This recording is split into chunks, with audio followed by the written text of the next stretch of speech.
Suspense. In the diners and club cars of America's finest trains, wherever the knowing traveler seeks the last word in luxury, the first word in wines is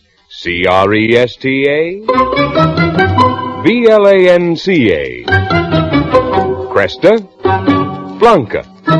Cresta Blanca. Cresta Blanca. Yes, Cresta Blanca California wine is the choice among those who set today's mode in travel as well as gracious living. So enrich your dining, distinguish your entertaining with Cresta Blanca. When you pour Cresta Blanca Burgundy, Sauterne, or any Cresta Blanca selection, you enjoy the finest in wine. Shenley's Cresta Blanca Wine Company, Livermore, California. And now, Shenley brings you radio's outstanding theater of thrills, Suspense. Presented by Roma Wines. That's R-O-M-A. Roma Wines, for your everyday enjoyment. Tonight, Roma Wines of Fresno, California, bring you Mr. John Lund in Murder Aboard the Alphabet, a suspense play produced, edited, and directed for Shenley by William Spear. It is well past midnight now, and I write these words so that other men may know the full story of that ill-fated voyage of the deep-sea tug, Alphabet.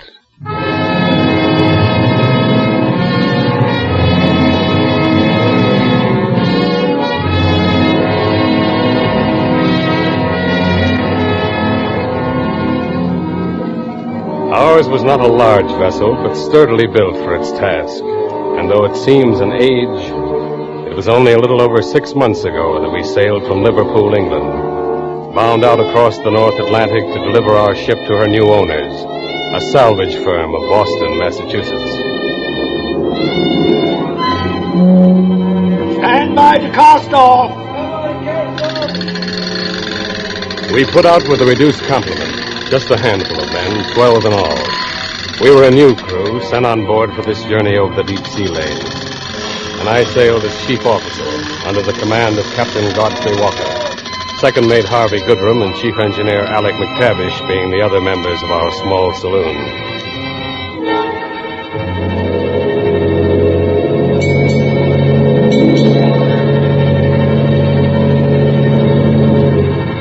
I remember we departed on a cold, wet day, with the fog lying low over Birkenhead, and the northwest wind blowing fresh in our teeth. On to port!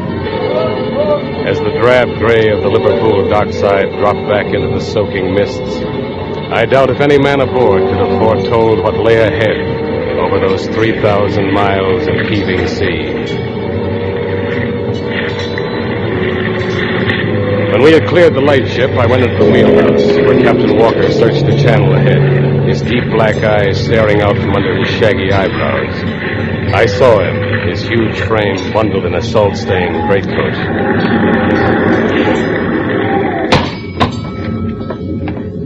Ah, Mr. Marshland, everything secured for sea?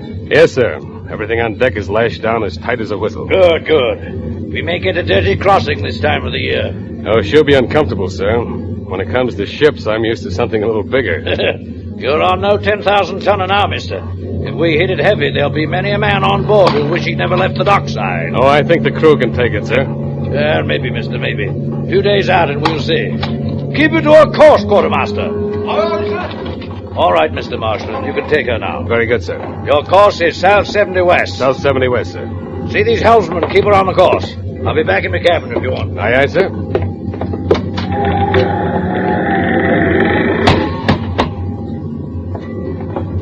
Queer toe, the skipper, sir. Is he? Aye. Fair gives me the creeps, he does. Oh, he's probably harmless enough. Used to bigger commands than this, I imagine. But I'd keep a watch on him, sir, if I was you. Keep a watch on him. Why? Why? If you don't know now, sir, you'll find out soon enough.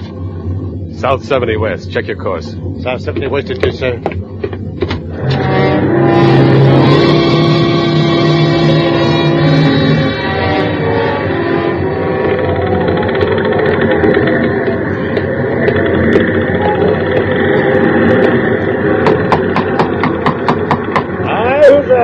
Marshland, sir. You sent for me? Oh, yes. Come in, mister. Come in. Take a chair, mister. Thank you, sir. No, not that one. Over there. Oh, certainly, sir. Is there anything wrong? No. Nothing's wrong. I just want to talk to you, discuss the affairs of the ship with you, give you some idea of what I expect. Oh, here, cigarette? Oh, thank you. Oh, by the way, you will not use that ashtray on your right. No, you will not use it. You may place your ash carefully on the other one. This one? Yes, that one. Tell me, how long since you had your last birth, mister? Why, it's been some time, sir. Oh. Port captain says you know me. Well, only by reputation, sir. Would it surprise you to learn that I know something of you by reputation, mister? Why, I don't exactly... We ought to make quite a pair, mister, quite a pair. Oh, well, no matter. Now, I shall tell you the reason I summoned you to my cabin, Mr. Marshall. You will find, if you do not know already, that I have very definite ways I wish things to be done. Very definite ways. First of all, I demand complete, unquestioning obedience. Of course, sir. I'm sure you'll get the fullest cooperation from myself and the crew. Good. I want that to be perfectly clear. I also insist that your supervision of the work on this ship be done in a certain manner I shall prescribe.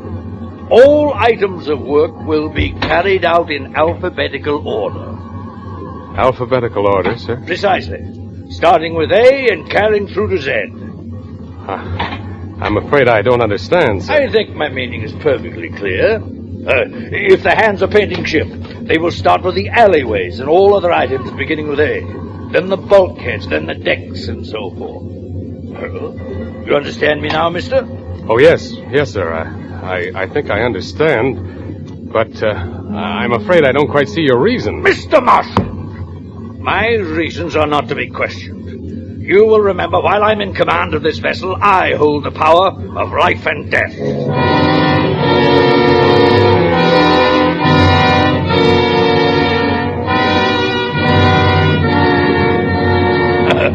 Well, sir?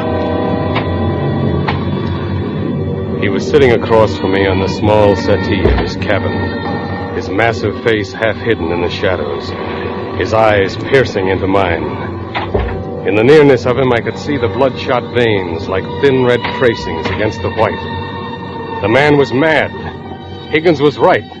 He was mad. Yes, life and death. I looked about his cabin. There was something inhuman in its ordered neatness, as if the warmth of man had not touched it. I saw the books stacked evenly in the bookshelf. I saw the titles arranged in alphabetical order. It was a pattern complete in itself. The desk, the bunk, immaculate. Not a wrinkle or speck of dust visible to the naked eye. On the bulkhead were 4 photographs, enlargements of outdoor scenes. With a start, I realized they, too, were in perfect order, arranged according to the seasons, from left to right, spring, summer, autumn, winter. My eyes darted about me again, and on the shelf above his bunk, I saw 3 cameras. They also fitted the pattern, the smallest on the left, the largest on the right. I remembered the chair and the ashtray, and turned towards him as he spoke again. Is that perfectly clear, Mr. Marshall? Yes, sir. Perfectly clear. Good. Now, one final thing. I insist that the quartermasters taking the wheel appear in sequence of the first letter of their surnames. But, sir, that will mean rearranging the watches. Surely... Silence! You will do as I order. Very good, sir. The watches will be changed. That's better, much better. Well, mister, now that we understand one another, we shall cease talking about the ship. Aha! I see you've noticed my photographs. Well, I can't say I know much about it, sir, but I'd say they're excellent. Of course they're excellent. I took them myself, a hobby of mine. You may have noticed I have 3 cameras. 2 of them are of German make, the other American. The medium-sized one in the middle I use with infrared film, comparatively recent development. The other 2 I use for general purposes. Are you interested in photography, Mr. Marshall? Well, I can't say I am particularly, sir. I've never done anything like that for a hobby. Very well, if you're not interested, you may go. Oh, I didn't mean that I That wasn't... is in order, Mr. Marshland. You will now go.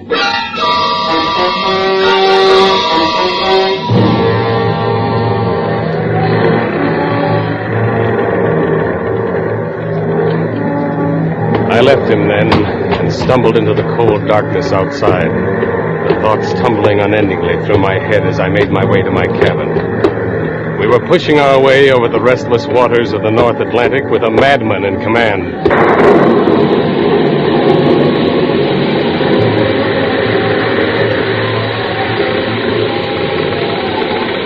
On the morning of the third day, the second officer came running onto the bridge and flung himself excitedly into the wheelhouse. Mr. Marshland, I'd like a word with you. Go ahead, Goodrum. What is it? Would you come outside? I can't tell you here. Certainly.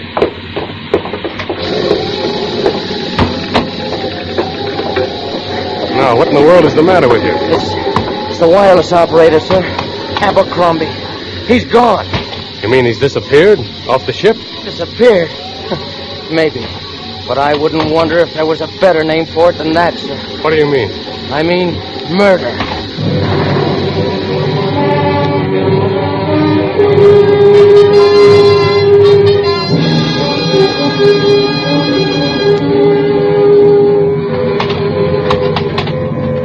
Abercrombie was gone, vanished without a trace from the decks of the Alphabet. And although I didn't have the feeling myself, there was an uneasiness within the crew now. They seemed furtive, frightened, and they quietly drifted out of sight whenever the captain made an appearance on the deck. You could see they feared him, and somehow connected his madness with the disappearance of the wireless operator. That night, I stood in the darkness of the wheelhouse, the faint light from the binnacle shining on the face of Higgins as he stood his trick at the wheel. It's a rum go, sir. That Abercrombie didn't just fall over the side by himself. Mark my words on that. Oh, come now, Higgins. Many a man has disappeared from shipboard, swept over the side by a sea. Sir, on a stormy night that may be. But last night was a pretty quiet one. Just a little kiss of rain. Done in he was, sir. But why? What reason? Reason? No one had no reason, sir. Except maybe the queer one. The queer one? Aye, the skipper, sir. Good heavens, man. Are you accusing the captain of... He's not a normal man, sir. I wouldn't be too loud about the captain, Higgins. You can't accuse people without evidence. I'll keep me tongue. But the skipper's off his rocker. You know that as well as I do, sir. Oh, he's got some set ideas about things, but that doesn't... Alphabetical ideas, sir? Well, yes, but... Ain't you thought of this, sir? His name, Abercrombie.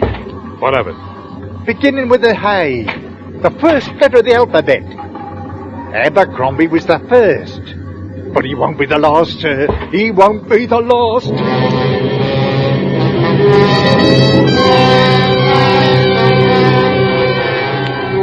For Suspense, Roma Wines are bringing you Mr. John Lund in Murder Aboard the Alphabet. Roma Wines' presentation tonight in radio's outstanding theater of thrills, Suspense.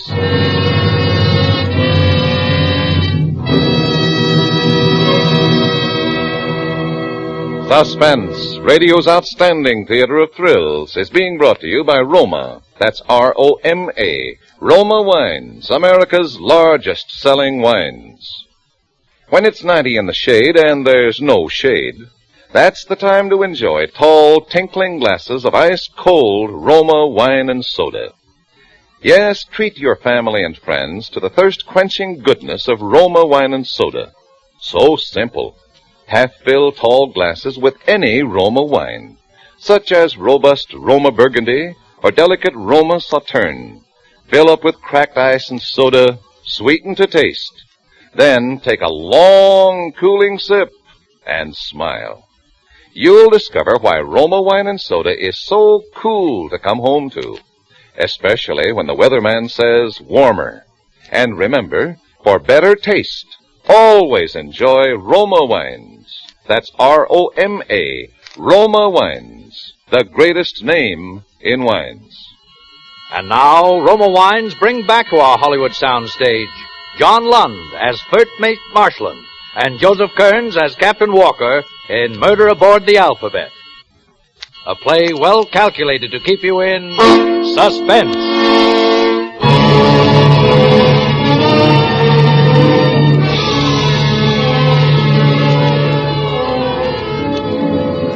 Needless to say, the conclusions of the men were no surprise to me. But I didn't feel the time was ripe for further action.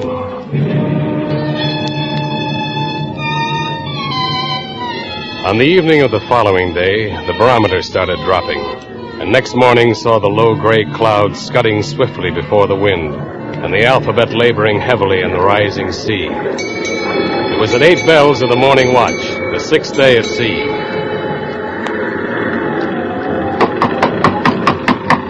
Who's there? It's McTavish, Mr. Mate. Oh, come in, Chief. Take a chair, Chief. Oh, what is it? You look bothered. Butterfield, mister. He's lost. Lost? Aye. Are you sure, McTavish? Och, aye, I'm sure enough. We've searched for him all around the ship. There's nae a trace, mister. Have you informed the captain? Ah, the old man. Didn't you think he knows it? Come on.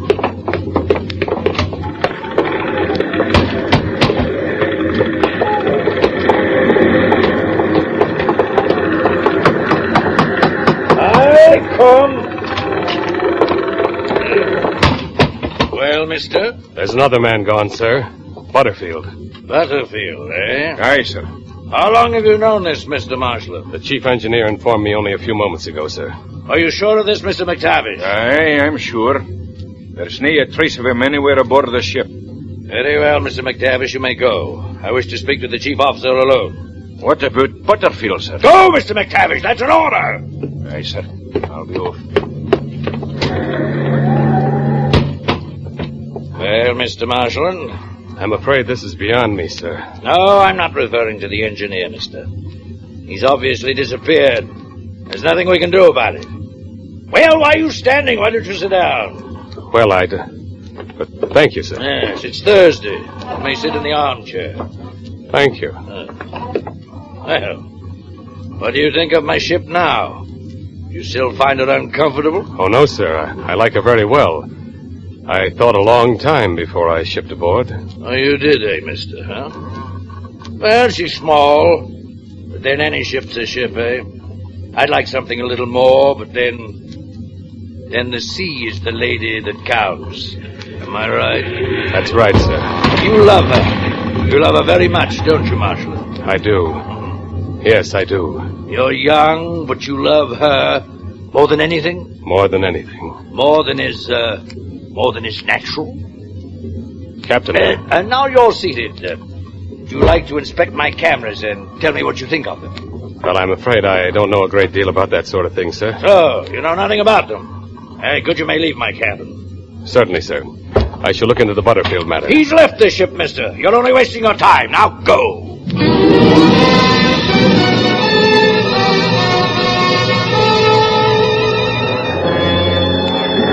For the second time, I left the cabin of that strange man. I left him alone with his madness, and steadying myself against the roll of the ship, walked the deck, thinking my own thoughts.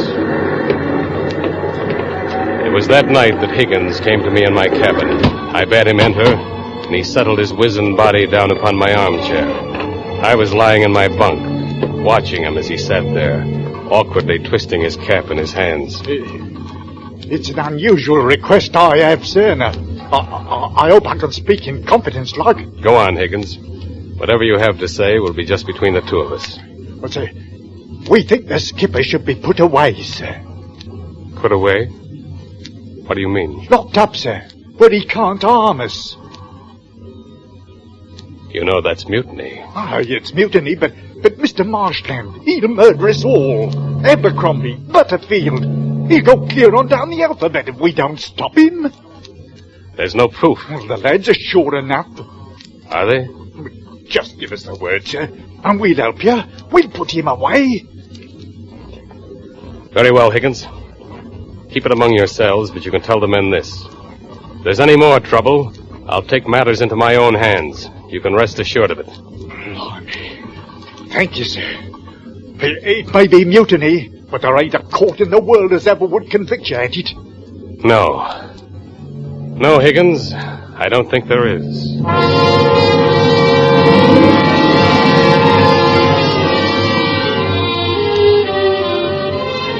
It had to be done very carefully, and for quite a while I lay back upon my bunk, thinking of what Higgins had said. It would be risky, but the men were behind me. That would more than sway the balance. Higgins was right. Any court of law would see the wisdom of my action. They would never convict for mutiny, and Captain Walker would be locked away forever.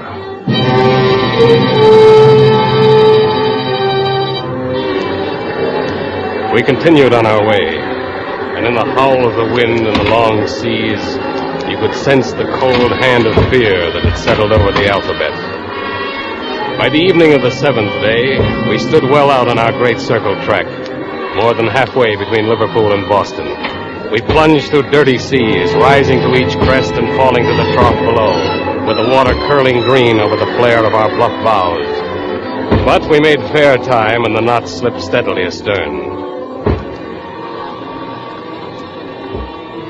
It was during the inky blackness of that night that death struck again on the decks of the Alphabet, and another member of our dwindling band disappeared into the unknown. Abercrombie, Butterfield, and now the third man. His name was Chadwick.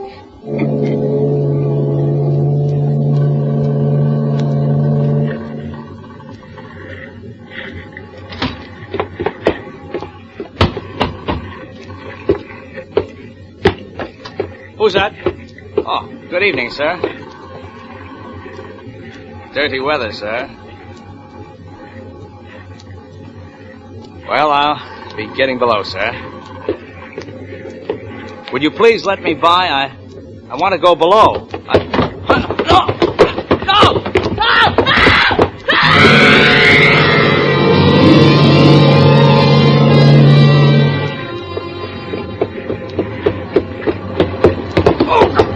You clumsy fool. You dropped something, sir. Never mind, I'll get it. There. Up rather late, aren't you, Mr. Marshland? You are too, aren't you, Captain? I thought I heard a scream. Oh, did you now, mister? Did you?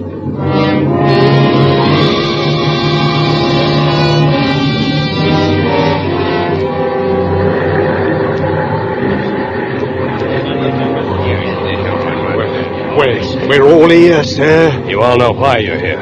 Yes, sir. The lads know. We're with you, mister. We'll stop his tricks, we will. Yes. Good. Now we must do this quietly and quickly. There must be no bungling, understand? Yes, sir. All right, here goes.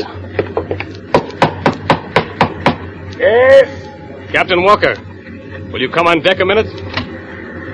Well, mister, what is it you want? Come out here, sir. I want to show you something. Keep your hand! Mr. Marshland! Never mind that, man. Captain, stay where you are. This gun is loaded. So now it's mutiny. Marshland, you'd better Shut up. One move and I'll shoot. Aye, and you'll get my knife in your gizzard. Mr. Marshland, he's the skipper now. You swing for this, Marshland. You and all the rest. Do you really think they'll hang a mate for mutiny when they can hang a captain for murder?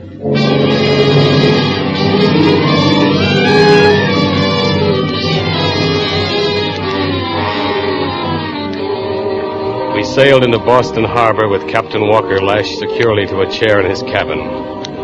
After the first brief struggle, he had grown quieter, and during the last days of our voyage, he had just sat there, silently, saying nothing, a strange, mad smile leering from his lips.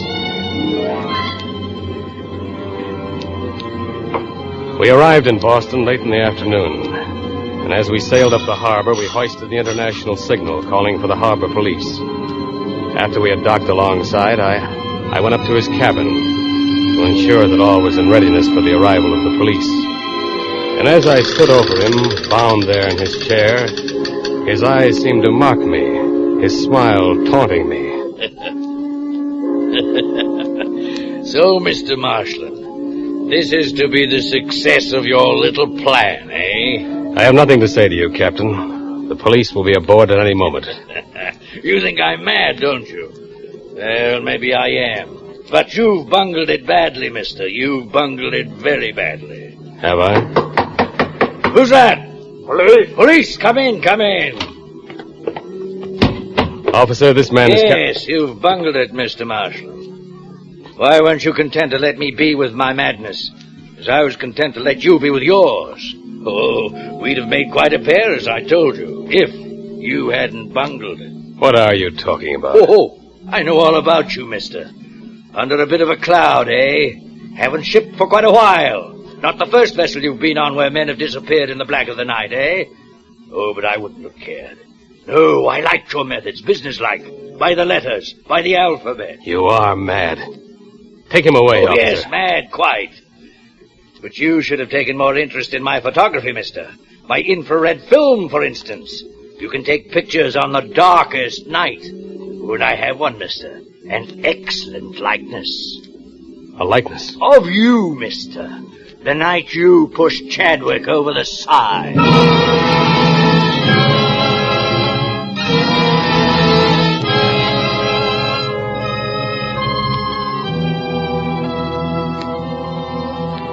The police have been very understanding. They could readily understand how a man could hate and fear the sea, and yet love it, like a woman. Love it enough to follow it and hunger for it and make every sacrifice. Even human sacrifice. But now they say they must send me away to a place where the sea can no longer torture me. A place of no land or sea or wind or rain, but only rest.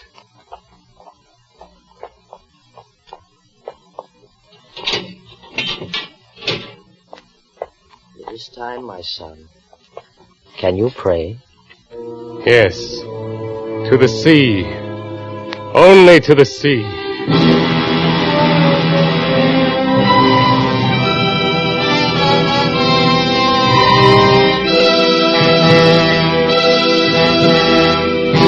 Suspense. Murder Aboard the Alphabet, starring John Lund, presented by Roma Wines. That's R-O-M-A. Those better tasting Roma wines, America's favorite wines. Yes, Roma wines taste better, because Roma brings you the captured natural richness of California's choicest grapes, gently pressed and guided, unhurriedly, with ancient skills and America's greatest winemaking resources, to tempting taste luxury.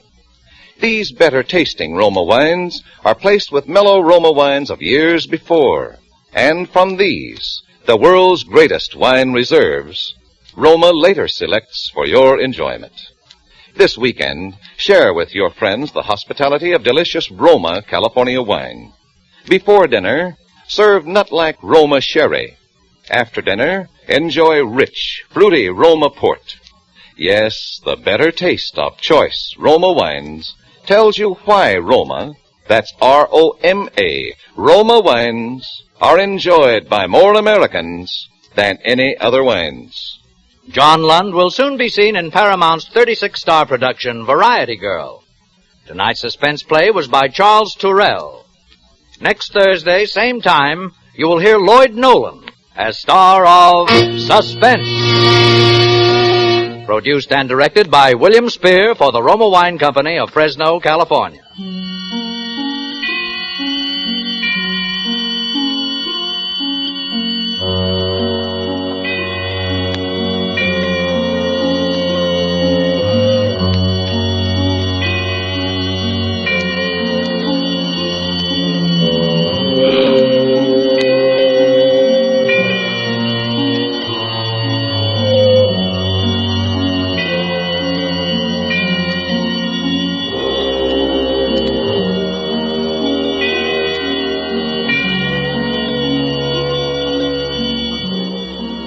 Don't forget, next week Suspense will present Lloyd Nolan.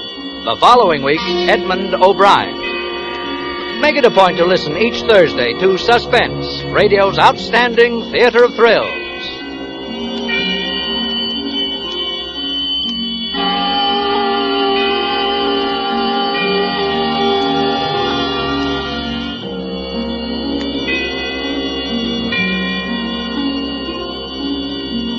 This is CBS, the Columbia Broadcasting System.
In just a moment, Suspense with Van Heflin.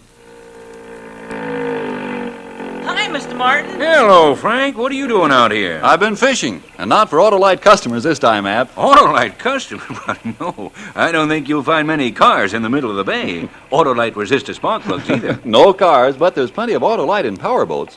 You know, more Autolite ignition systems are used in marine craft than any other brand. Old Reliable is the first thought of boat owners do, eh? It'd be hard to get back to town if you had a breakdown out here. Yeah, we wouldn't get back to hear your Suspense show if that happened. Well, tie up alongside and let's listen to it here. I've got my portable.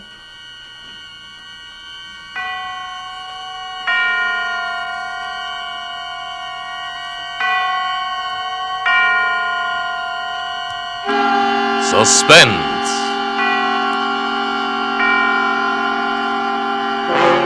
Autolite and its 60,000 dealers and service stations bring you radio's outstanding theater of thrills. Starring tonight, Mr. Van Heflin in Anton Leader's production of Song of the Heart, a tale well calculated to keep you in suspense.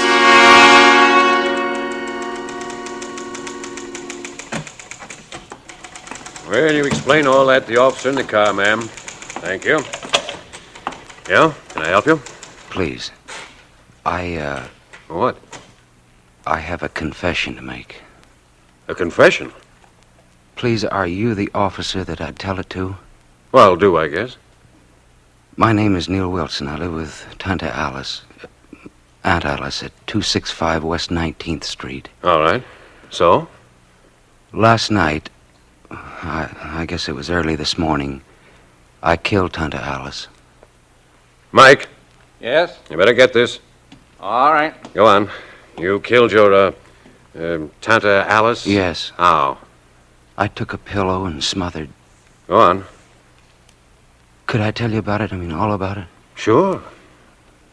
Well, I have a fine job. I'm the general manager of the Hand-S Company. I've been with them ever since I got out of school.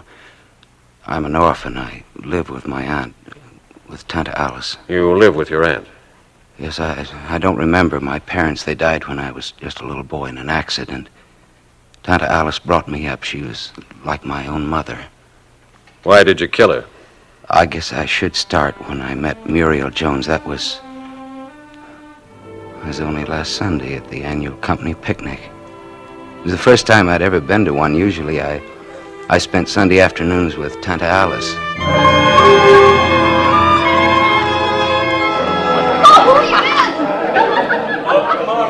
Everyone was at the picnic, from shipping clerks to executives, everyone. But I sat off to the side by myself, and, well, that's the afternoon that I met Muriel. Having a good time? What? Oh, yes, thank you. Isn't it a lovely day? Yes, it is. I'm Muriel Jones, accounting department. How do you do? I'm Neil Wilson. Yes, I know. Do you mind if I sit down here? Oh, no, please do. Thank you. It's really a beautiful day, isn't it? What are you staring at? Well, I didn't... Don't you like my blouse? Oh, yes, very much. I wasn't staring. It's a present. Gift from a friend. Oh, really? Mm-hmm. I like it because I've been told I had pretty shoulders. Do you think so? Yes. Yes, I do. Did you come alone? Yes. So did I. I had several invitations, but I turned them down. Why? Did I turn them down? Huh. Because I knew you were going to be here. Really? Mm-hmm. I've seen you at the office.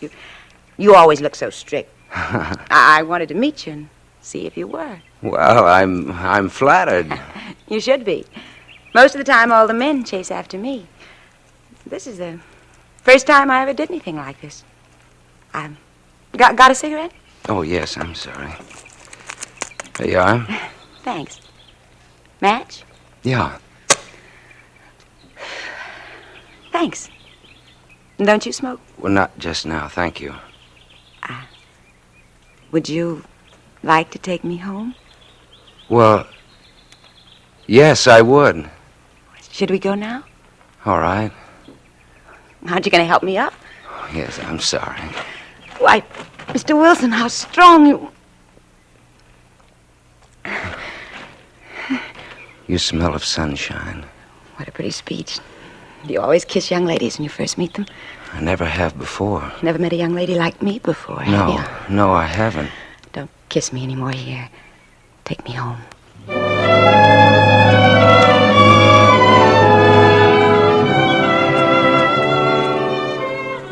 I'd been out with girls before, but nothing ever came of any of it. I'm too introverted, I guess, to make the first move, and the ladies that I'd known previously were not the kind who'd make the move for me. But Muriel did, and I thought that meant that she loved me. We drove for a while when we left the picnic, and then I took her home. I like your car. Would you like to go for a ride tomorrow? You mean you'll pick me up in the morning? Drive me to work? Well, I'd like to. Ah, isn't that sweet? About 7:45? All right. I'll have some coffee ready if you like. Would you like having your morning coffee with me?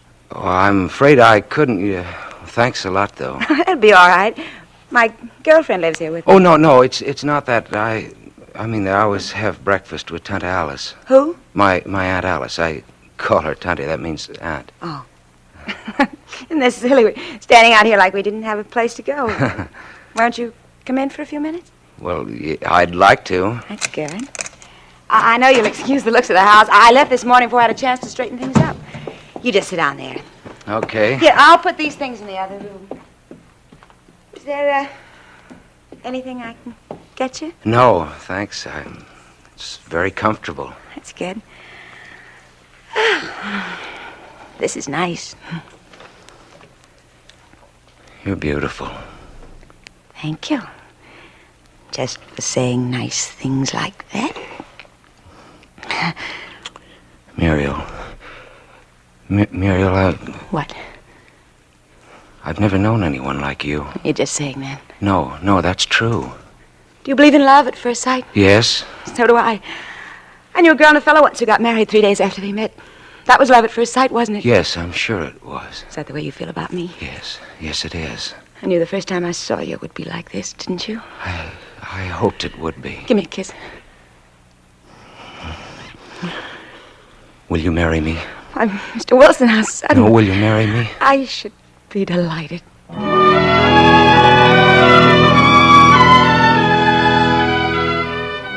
I drove home without knowing where I was going. I felt as though I'd never breathed before that day. I felt that I was the luckiest man in the world. Neil, dear? Oh, yes, Tante Alice. Did you have a nice day at the picnic, dear? Oh, I had a wonderful day. Well, aren't you going to kiss me? Oh, sure. Why, Neil, dear, what's that on your mouth? What? Where? It looks to me like lip rouge. Where? On your mouth, dear, and on your cheek, too. Why, Neil, dear. Well, it was... You better let me wipe it off. Who is the girl? Do I know her? Her name is Muriel Jones. She works at the office in the accounting department. How is it that I've never met her if you've known her so long? Well, I haven't. I just met her today. You just met her? It was... And she...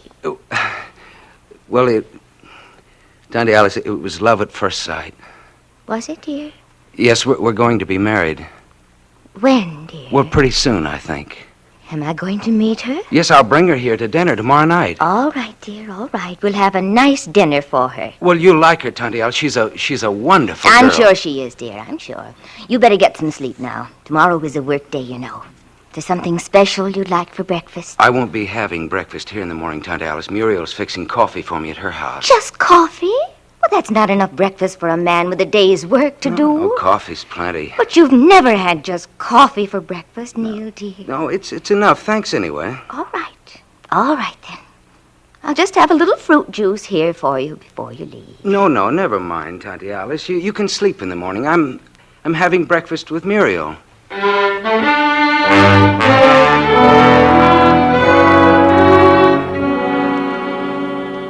I don't know what time it was when I woke up that night. I'd been dreaming of Muriel. I remember the street lights were out. What woke me was some music from downstairs. Tante Alice hadn't gone to bed yet. She was playing one of her old phonograph records. It was a sweet, sad record. And it's a song that I'll never forget as long as I live.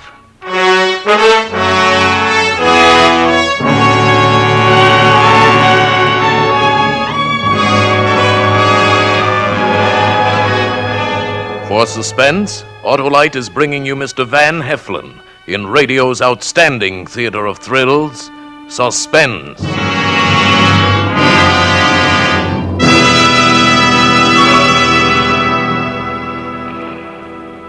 Sweet little radio you have there. I'm sure glad we met you, Mr. Martin. Dad and I wouldn't miss Van Heflin for anything. He is great, isn't he? Can always count on him for a top performance. Just like Autolite resistor spark plugs, eh, Frank? Yes, Hap. And right now you can get Autolite resistor spark plugs almost anywhere in the United States. It's sensational. Why, no other spark plug will give and maintain such performance. You know, Autolite Ignition engineered a 10,000 ohm resistor right into the Autolite spark plug that permits a wider spark gap setting and maintains it far longer than any other spark plug. The Autolite resistor spark plug is the best thing that's happened in spark plugs in years. A great new development of Autolite Ignition engineers working with the country's leading car and truck manufacturers. They make a world of difference, all right. I know. Just had a set installed in my car. Yes, millions are switching to the new Autolite resistor spark plugs. Now available at Autolite dealers the country over. Avast with the sales talk, mates. Here's Van Heflin in Suspense again. And now Autolite brings back to our Hollywood soundstage Mr. Van Heflin as Neil in Song of the Heart, a tale well calculated to keep you in suspense. You went to sleep and your aunt was playing this record. He's up to the end of the day he met the girl. Yes, that's right. Now, what happened the next day? Well, the next day, when I got up in the morning, Tante Alice was already up. Well, I don't know, maybe she hadn't even been to sleep. The table was set for two in the breakfast room. The toaster was out, my fruit juice was on the table, and she was frying bacon when I came downstairs. Good morning, Neil, dear. Good morning. You're early, aren't you? Breakfast will be ready in just a moment. I'm not having breakfast at home. I told you that last night. Oh, that was last night, Neil, dear. Today's another day. I'm having breakfast with Muriel. I have to go now. I'll see you this evening. We'll have a nice dinner, Neil, dear. I'm bringing Muriel home for dinner with me. Tonight? Oh, but dear, that's hardly warning enough. You said last night that you wanted to meet her. But so soon, dear? Now listen to me. I'm bringing a girl home for you to meet. I love this girl. Now, I want you to be nice to her. I don't want a fiasco like the last time. Neil, please, dear. I don't want you pouting and sulking this time. I don't want to have to apologize for your actions. I think that will be all, Neil, dear. I think that's enough. If you aren't going to behave yourself properly, now just say so now and we'll not come home for dinner. Now, that's up to you. I'm only thinking of you. Now, don't be cross. Give me a big smile like you used to when you were a bad little boy. All right. How's that? Oh, you can do better than that. Now, please, Tante Alice, I'm late. I'll see you at dinner. All right, dear. You call me from the office if you decide to bring her home for dinner. We'll be home for dinner. I'm telling you now, I don't have to call you from the office. You call me, dear.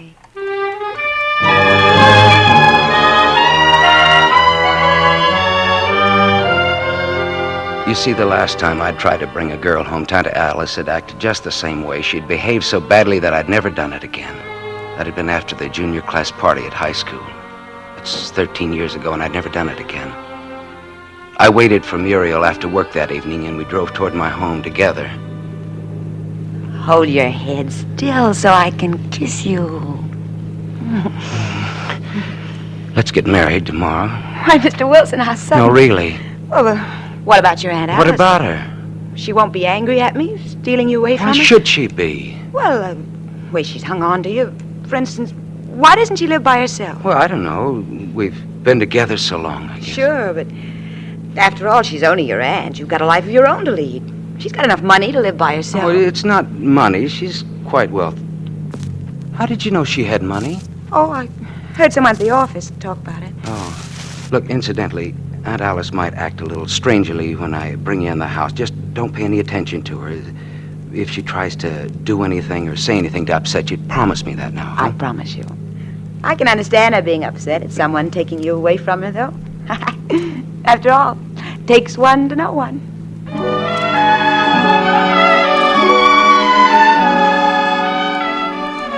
The rest of the ride home, we didn't talk. Muriel just sat close to me, and she held my hand in hers. I'll take your coat. Oh, thank you. Come on, let's go into the living room. What's that playing? Oh, that's the phonograph. Pretty old machine, isn't it? Well, that's Scratchy? it's the record scratching. That's what she was playing last night. What is it? French? Yes, Tante Alice has a collection of old records. You know, this is the first time she's played them in years, since I was in high school. Where is she? I don't know, she must be in the kitchen. Well, I might as well sit down, I guess. Oh, I forgot to ask you. Are my seams straight? What? Oh, yes, they look straight. So hard to keep your stockings straight. I never can get mine long enough, see?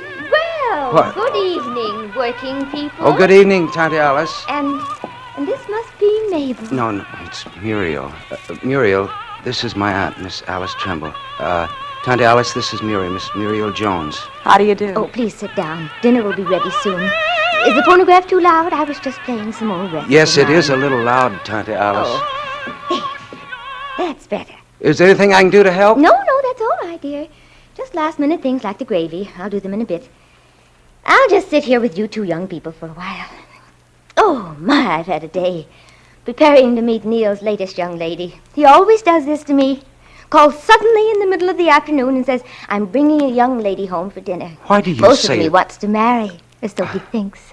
As he said he wants to marry you. Be careful of him. He's a devil. Tante that Alice, way. please. Now, that's not true. Can you imagine wanting to get married before you really get to know someone? Did Neil tell you we're going to get married? He did ask you then. Oh, Neil, shame on you. Shall we have our dinner? In a moment, dear, in a moment. You poor little girl. And Neil has been acting the Don Juan with you also. You poor dear. Well, excuse me, I'll let you hear some of my records while I make the gravy. Would you like me to help? No, you stay with the young lady. Muriel, is it? I can handle things alone, this once. And after all, if she should ever come back here again, I want her to think kindly of us.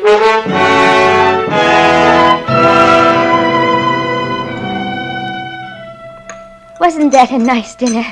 Very nice, thank you. Did you enjoy your dinner, Neil, dear? Yes, it was very nice, Tante Alice. Muriel, would you like a cigarette? Thanks. Neil, dear, don't you think you should take the girl home now so that we can go to bed? Well, you can go, Tante Alice. We'll sit here for a while. Well, all right. I'm very tired. Good night, young lady. I do hope you stop in and see us again someday. I'm always delighted to meet Neil's friends. Neil, dear, you haven't oiled my door. What am I going to do with her? What am I going to do? I don't think I've ever been treated Oh, that I'm way. sorry, darling. Please believe me. I'm sorry, but what can I do? How can I get rid of her? Just leave. When we're married, we'll leave. Oh, she'll follow us.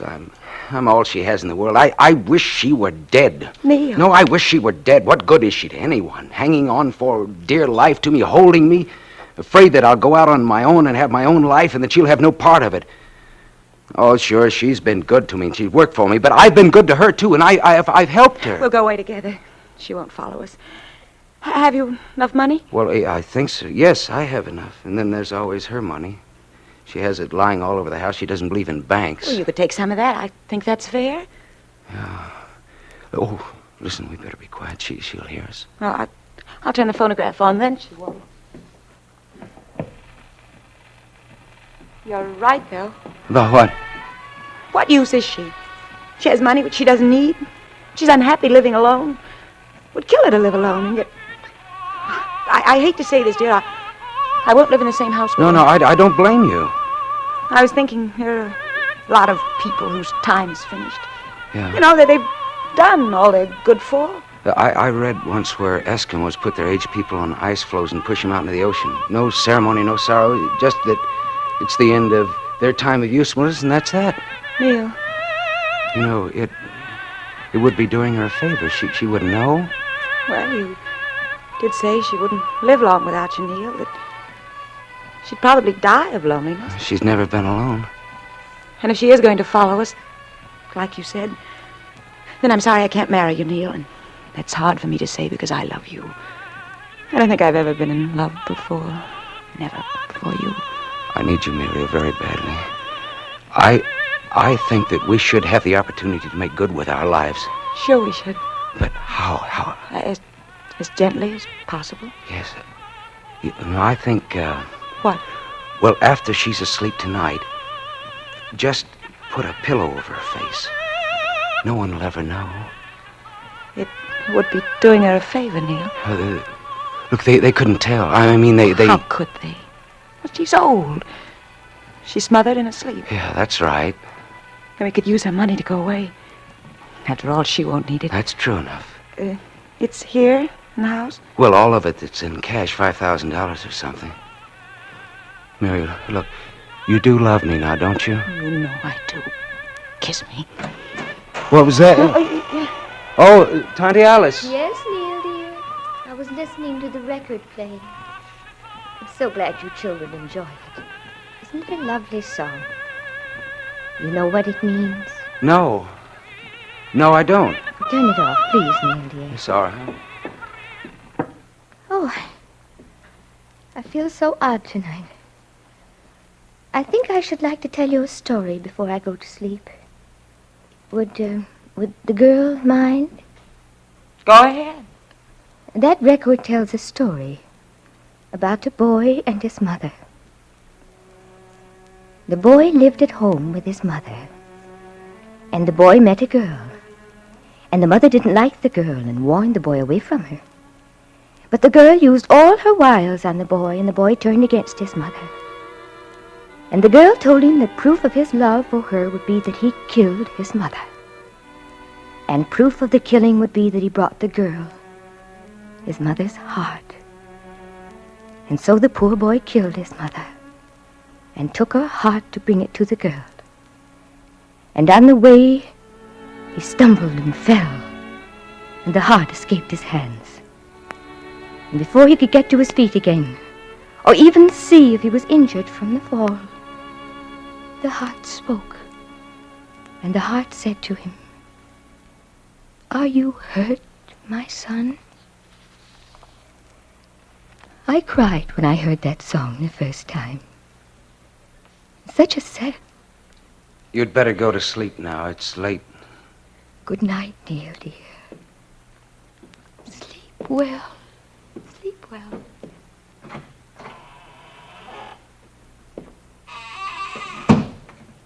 What an unpleasant story. She knows all sorts of things like that fable, sort of. She gets older, she quotes them to me at great length. Will it take her long to go to sleep? No. She's told me a story now. She'll go right to sleep now.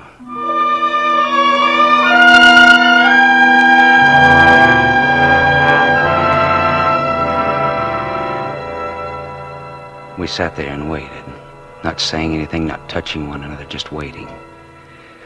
Finally, after about an hour, Muriel suddenly kissed me. She kissed me hard, and she held me close to her. Then I got up and I walked quietly over to Tante Alice's door. I opened it, and I walked into her bedroom. She was sleeping on her back. I took a pillow from her chaise, and then, just as I was about to put it over her face, I thought I saw her eyes move. Waited. No, I was mistaken. She was sleeping soundly, just as she always did. I lowered the pillow softly over her mouth and nose, and I held it there. Watched her chest until there was no movement from her breathing. Then I opened her bureau drawer and took out her money box. And then Muriel and I left the house. All right? Yes, all right. Don't feel badly. You did a good thing. It's just like a mercy killing. It was for her own good. I know that. We've got each other now and a whole life to live together without any interference. I know. I'll drive. Poor baby. You're upset. All right. Can I have the keys? Yes, right here. Oh. What? Did you take the pillar off her face? Oh, no, I forgot. Run back and do it. You can leave the box on the seat. Hurry now.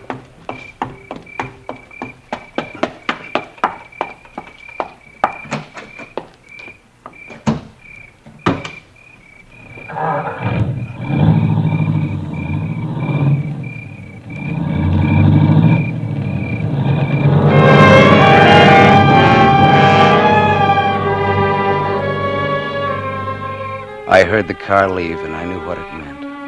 And I didn't do anything about it. I just stood there. I wanted to cry. I didn't go into Tante Alice's room. I just stood there. After a while, I opened the front door again, went and sat down on the steps and waited for the light to come.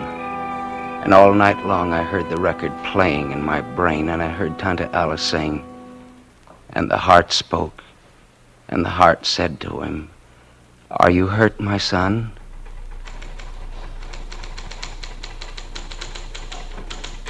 That it? That's it. I'll type it up for him to sign. All right, Mike.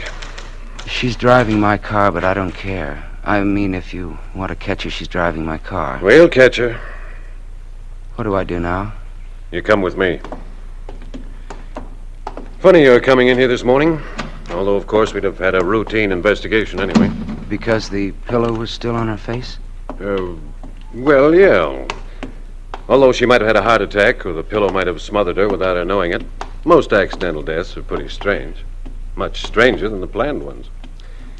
No, I meant that you didn't look at the room very closely when you went in there to kill your aunt. Yeah, in here. What do you mean that I didn't look at the room very closely?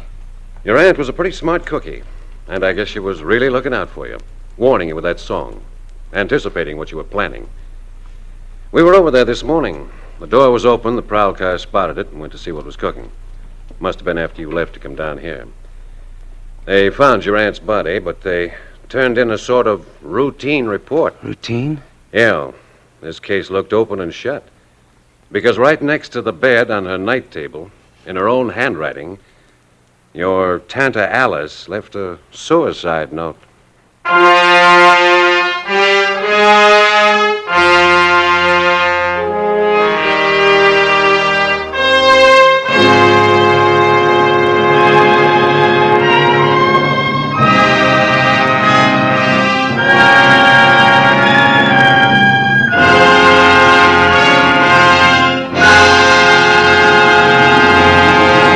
Thank you, Van Heflin, for a splendid performance. Mr. Heflin will return in just a moment. Why, that show was a knockout. Well, thanks for letting us listen, Frank. Always glad to do a friend a favor. Well, you must have lots of friends, Frank. You do plenty of folks a favor, telling them about Autolite resistor spark plugs. Well, Hap, every car owner who switches to Autolite resistor spark plugs does himself a favor. When you replace your narrow-gap spark plugs with the sensational new wide-gap Autolite resistor spark plugs, you can tell the difference in your car. You got advantages like smoother idling and saving gas. So always remember, Autolite means spark plugs. Ignition-engineered resistor spark plugs. Autolite means batteries. Stay full batteries. Autolite means ignition systems. The lifeline of your car.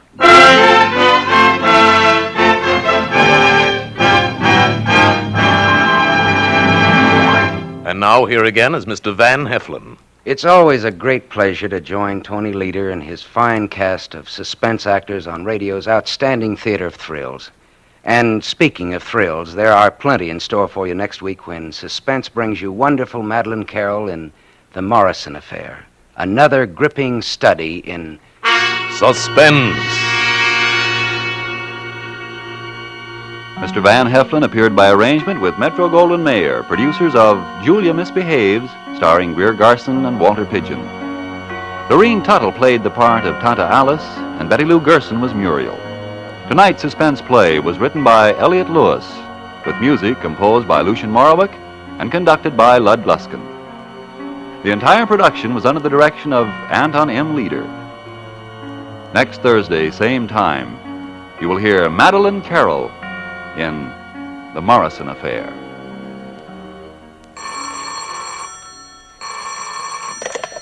This is the Autolite Suspense Show.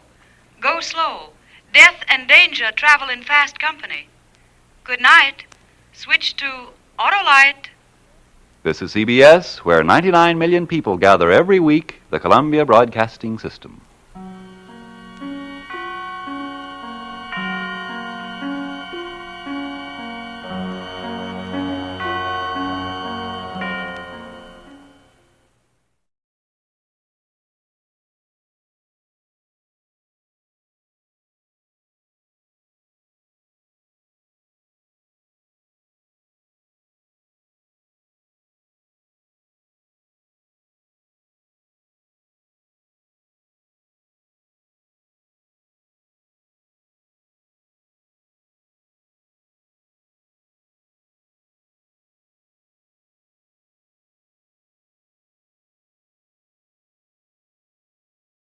In just a moment, Autolite presents Suspense, starring Miss Agnes Moorehead in radio's most famous play, Sorry, Wrong Number.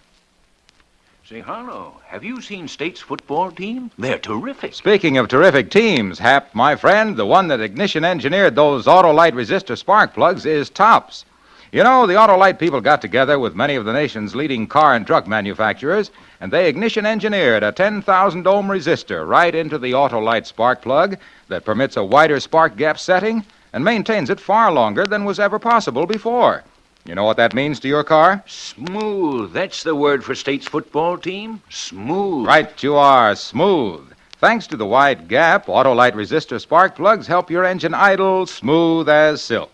And that's only one of the simple, sound, solid, splendid advantages of those sensational Autolite resistor spark plugs. Got it all off your chest, Arno? Sure have, Hap. You're not going to hear one more word out of me till we've heard the whole suspense show. No? No middle commercial tonight, Hap. Autolite doesn't want us to interrupt Agnes Moorehead's performance in that famous drama, Sorry, Wrong Number. Okay, Harlow. Let's hear Suspense.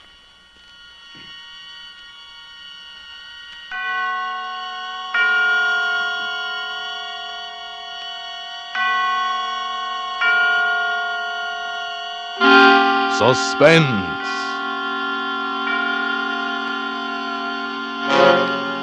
Autolite and its 60,000 dealers and service stations bring you radio's outstanding theater of thrills.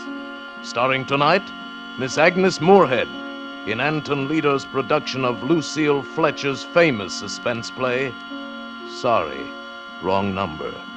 A tale well calculated to keep you in suspense.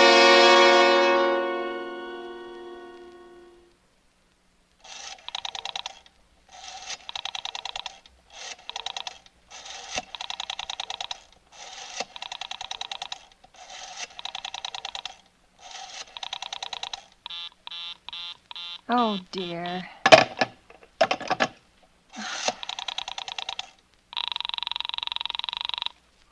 Your call, please. Operator, I've been dialing Murray Hill 40098 now for the last 3/4 of an hour, and the line is always busy. I don't see how it could be busy that long. Will you try it for me, please? I will be glad to try that number for you. One moment, please. I don't see how it could be busy all this time. It's my husband's office. He's working late tonight, and I'm here all alone in the house. My health is very poor, and I've been feeling so nervous all day. Ringing Murray Hill 40098. Hello? Hello? Hello, is Mr. Stevenson there? Hello? Hello? Hello, George? Yes, sir. This is George speaking. Hello, who's this? What number am I calling, please? I'm here with our client, George. Oh, good. Is everything okay? Is But, the coast who- clear for tonight? Yes, George. He says the coast is clear for tonight. Okay. Where are you now? In a phone booth. What Don't number is worry. Everything's okay. Very well. You know the address. I know. At 11 o'clock, the private patrolman goes around to the bar on 2nd Avenue for a beer. That's right, 11 o'clock. Okay. Now be sure that all the lights downstairs are out. There should be only one light visible from the street. Okay. Just a minute, George. Our client tells me that at 11:15 a train crosses the bridge. It makes a noise in case her window's open and she should scream. Oh, hello. What number is this, please? Okay, I understand. That's 11:15, the train. Yeah. You remember everything else, George? Yes, I'll make it quick. As little blood as possible. Because our client does not wish to make her suffer long. That's right. You'll use a knife? Yes, the knife will be okay. Then afterwards, I remove the rings and bracelets and the jewelry in the bureau drawer because our client wishes it to look like simple robbery. Don't worry. Everything's okay. I never... Oh, how awful. How unspeakably awful.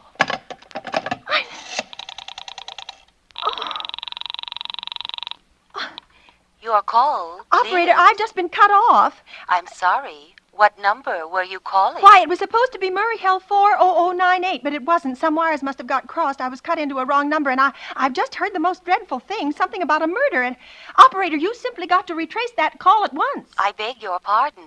May I help you? Oh, I know it was a wrong number, and I had no business listening, but these two men, they were cold-blooded fiends, and they were going to murder somebody, some poor innocent woman who was all alone in a house near a bridge. And we've got to stop them. We've just got to. What number are you calling, please? Well, that doesn't matter. This was a wrong number, and you dialed it for me, and we've got to find out who what was immediately. What number did you call? Oh, why are you so stupid? What time is it?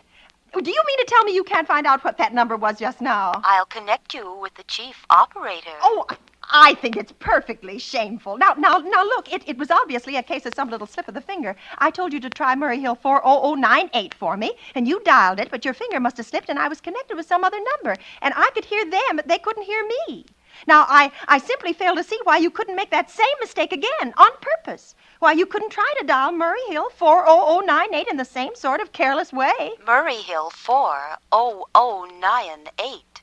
I will try to get it for you. Well, thank you.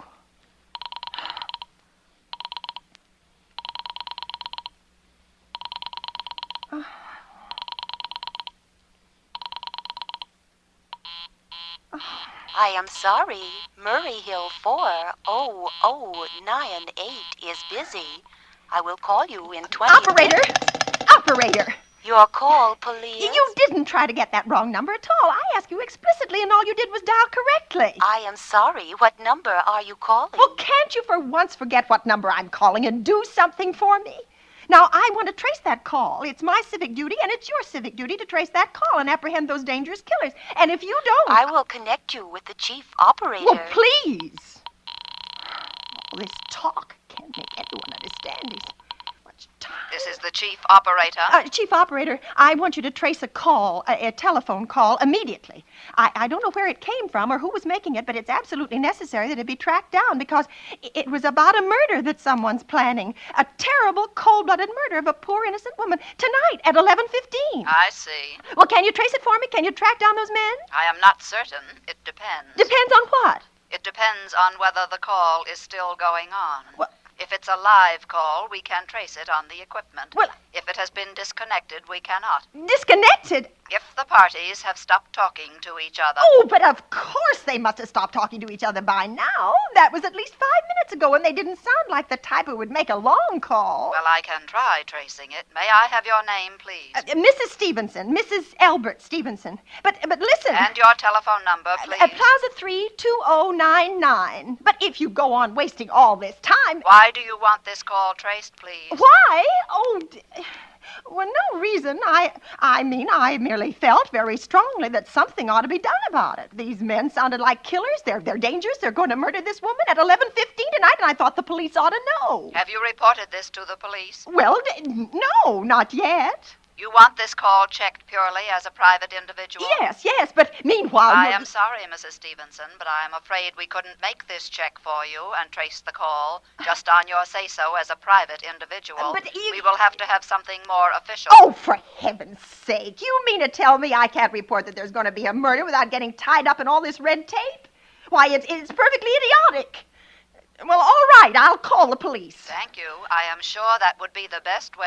Ridiculous. I never heard of such nonsense. Police department. I can't see why you have to go through all this business. Oh. Your call, please. The police department. Get me the police department, please. Thank you. Ringing the police department. Oh, dear, do you have to dial? Can't you ring them direct? All this time waste. Police Department, Precinct 43. Sergeant Martin speaking. Police Department, this is Mrs. Stevenson, Mrs. Elbert Smythe Stevenson of 53 North Sutton Place. I'm calling up to report a murder. Huh? I mean, the murder hasn't been committed yet, but I just overheard plans for it over the telephone. Over a wrong number that the operator gave me. I've been trying to trace down the call myself, but everybody is so stupid. And I guess in the end, you're the only people who could do anything. Yes, ma'am. It was a perfectly definite murder. I heard their plans distinctly. 2 men were talking, and they were going to murder some woman at 11:15 tonight, and she lived in a house near a bridge. Are you listening to me? Yes, ma'am. And there was a private patrolman on the street. He was going to go around for a beer on 2nd Avenue, and there was some third man, a client, who was paying to have this poor woman murdered. They were going to take her rings and bracelets and use a knife. Well, it's unnerved me dreadfully, and I'm not well. I'm very see. Now, when was all this, ma'am? About 8 minutes ago. Oh, then you can do something. You do understand. What is your name, ma'am? Mrs. Stevenson, Mrs. Elbert Stevenson. And your address? 53 North Sutton Place. That's near a bridge.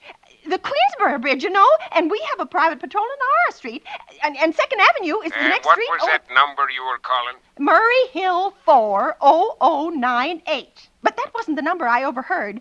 I mean, Murray Hill 40098 is my husband's office. He's working late tonight, and I was trying to reach him to ask him to come home. I'm an invalid, you know, and it's the maid's night off, and I hate to be alone, even though he says I'm perfectly safe as long as I have the telephone right beside my bed. Well, we'll look into it, Mrs. Stevenson, see if we can check it with the telephone company. But the telephone company said they couldn't check the call if the parties had stopped talking. I've already taken care of that. Oh, you have? Yes, and personally, I feel you ought to do something far more immediate and drastic than just check the call. Well, now, what good does checking the call do if they stop talking? By the time you tracked it down, they've already committed the murder. Well, we'll take care of it, don't you worry. I'd say the whole thing calls for a search. A complete and thorough search of the whole city. Why, I'm very near the bridge, and I'm not far from 2nd Avenue, and I know I'd feel a whole lot better if you sent around a radio car to this neighborhood at once. And what makes you think the murder's going to be committed in your neighborhood, ma'am? Well, I don't know. Only the coincidence is so horrible. 2nd Avenue and the patrolman and the bridge. Well, 2nd Avenue's a very long street, ma'am, and well, you know how many bridges there are in the city of New York alone, not to mention Brooklyn, Staten Island, Queens, and the Bronx. Now, how do you know there isn't some little house on Staten Island, on some little 2nd Avenue you've never heard about? Well, how do you know they were even talking about New York at all? But I heard the call on the New York dialing system. Well, maybe it was a long-distance call you overheard. Oh, Telephones are funny things now. Look, lady, why don't you look at it this way? Supposing you hadn't broken in on that telephone call. Supposing you'd got your husband the way you always do. You wouldn't be so upset, would you? Well, I know. I suppose not. Only it sounded so inhuman, so cold-blooded. A lot of murders are plotted in this city every day, ma'am. We manage to prevent almost all of them. The clue of this kind is so vague, it isn't much more use to us than no clue at all. But surely you... Unless, of course, you have some reason for thinking this call was phony or that someone may be planning to murder you. Me? Oh, well, no, I hardly think so. I mean, why should anybody? I'm alone all day and night. I see nobody except my maid Eloise, and she's a big girl. She weighs 200 pounds. She's too lazy to bring up my breakfast tray, and the only other person is my husband Albert. He's crazy about me. He just adores me. He waits on me hand and foot. Has scarcely left my side since I took sick 12 years ago. Well, then, there's nothing for you to worry about. Now, if you'll just leave the rest of this to us, we'll take care of it. But what will you do? It's so late. It's nearly 11 now. We'll take care of it, lady. Well, will you broadcast it all over the city and send out squads and warn your radio cars to watch out, especially in suspicious neighborhoods like mine? Lady, I said we'd take care of it. Just now, I've got a couple of other matters here on my desk that require immediate attention. Good night, ma'am, and thank you. Oh, you idiot! Oh, no. Why did I hang up the phone like that? Now you'll think I am a fool. Oh, why doesn't Albert come home? Why doesn't he? I'm operating. Your call, please. Operator, for heaven's sake, will you ring that Murray Hill 40098 number again? I can't think what's keeping him so long. I will try to get it for you. Well, try. I don't see why he doesn't answer. I'm so...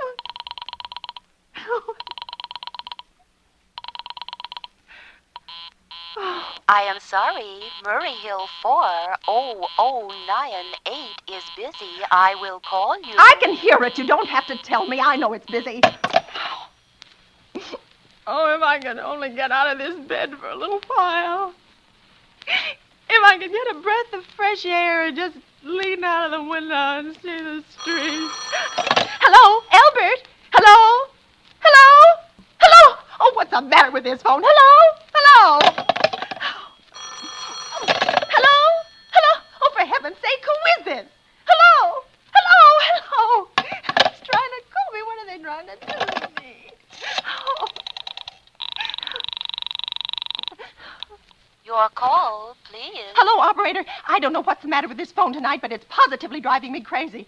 I've never seen such inefficient, miserable service. Now, look, I'm an invalid.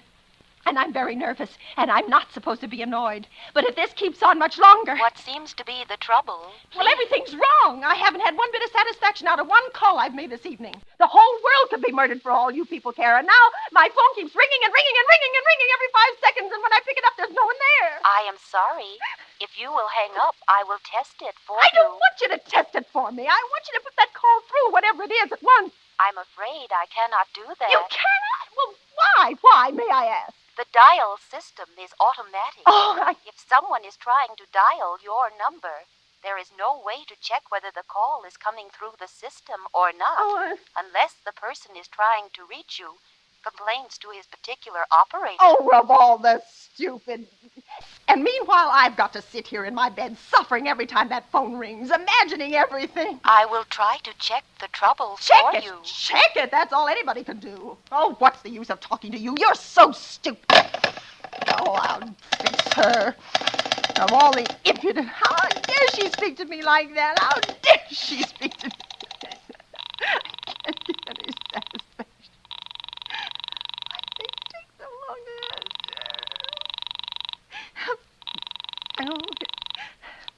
Your call, please. Young woman, I don't know your name, but there are ways of finding you out. And I'm going to report you to your superiors for the most unpardonable rudeness and insolence it has ever been my privilege. Give me the business office at once. You may dial that number direct. Dial it direct? I'll do no such thing. I don't even know the number. The number is in the directory, or you may secure it by dialing information. Listen here, you... Oh, what's the use? Oh, dear. Oh, for heaven's sake, I'm going out of my mind. I'm going out of my mind. Hello? Hello, stop ringing me. Do you hear? Answer me. Who is this? Do you realize you're driving me crazy? Who's calling me? What are you doing it for? Now, stop it, I say. Hello? If you don't stop ringing me, I'm going to call the police. Do you hear? The police. Oh, Albert would only come home. Oh, let it ring. Let it go on ringing. It's a trick of some kind. I won't answer it. I won't, even if it goes on ringing all night. Just ring all night. I don't...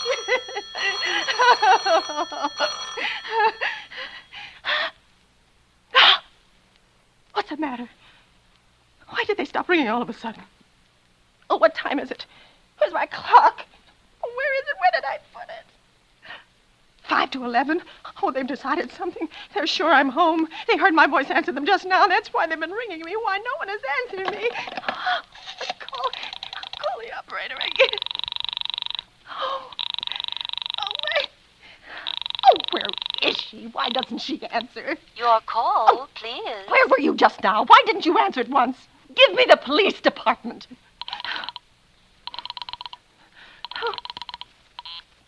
I am sorry. The line is busy. I will call you. Busy? But that's impossible. The police department can't be busy. There must be other lines available. The lion is busy. I will try to get them later. No, I've got to speak to them now, or it may be too late. I've got to get to someone. What number do you wish to speak to, please? Well, I don't know, but there must be someone to protect people beside the police department, a detective agency. You will find detective agencies listed in the classified directory. But I don't have a classified. I mean, I'm too nervous to look it up, and I don't know how to use it. I will connect you with information.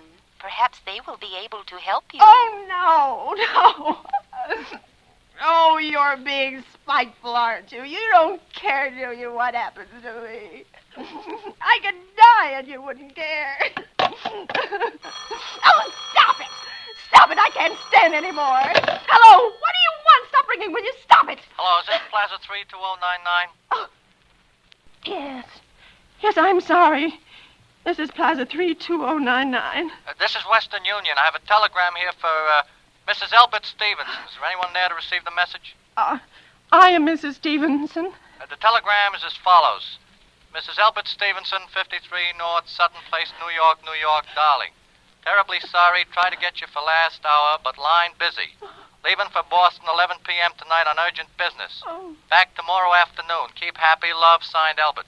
Oh, no. You wish us to deliver a copy of the message? No. No, thank you. Thank you, madam. Good night. Good night. No.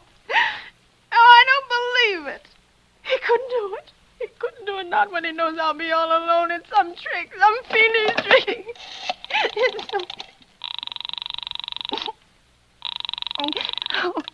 Your call, please. Operator, try that Murray Hill 40098 number for me just once more, please. You may dial that number direct. Oh. M-U-4. Oh. 9.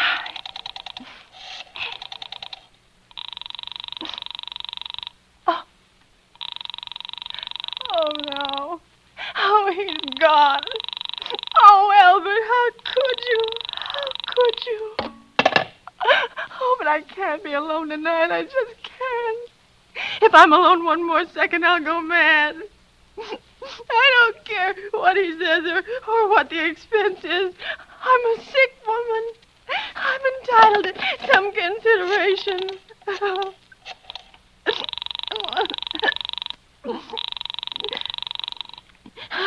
This is information. May I help you? I want the telephone number of Henchley Hospital. Henchley Hospital. Do you have the street address? No, it's somewhere in the 70s. It's a very small, private, and exclusive hospital where I had my appendix out 2 years ago. Henchley, H-E-N-C-H. One moment, please. Please hurry. And please, what is the time? You may find out the time by dialing Meridian 71212. For heaven's sake, I've no time to be dialing. The number of Henchley Hospital is Butterfield 89970. You. 8, 9, 9, 7. Oh.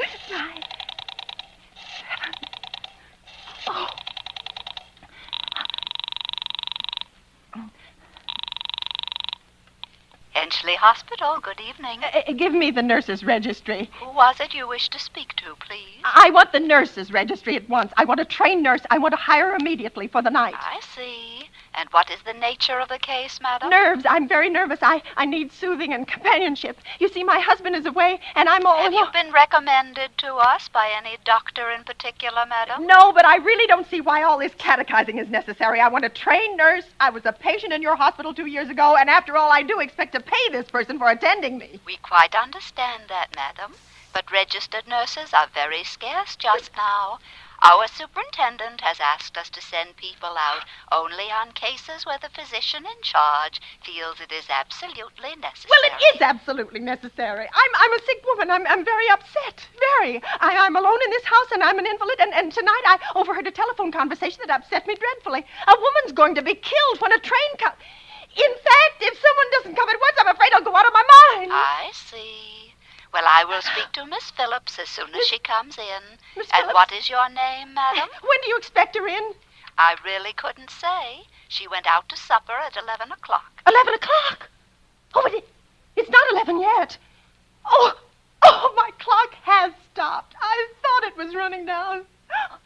What time is it? Just, 15 minutes past 11. What was that? What was what, madam? That click just now in my own telephone, as though someone had lifted the receiver off the hook, off the extension telephone downstairs. I didn't hear it, madam. Now about this nurse.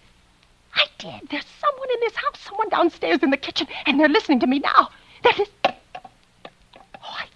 I won't pick it up again. I won't let them hear me. I'll be quiet, and then they'll think... Oh, but if I don't call someone now while they're still down there, there'll be no time. I've got to get to that operator.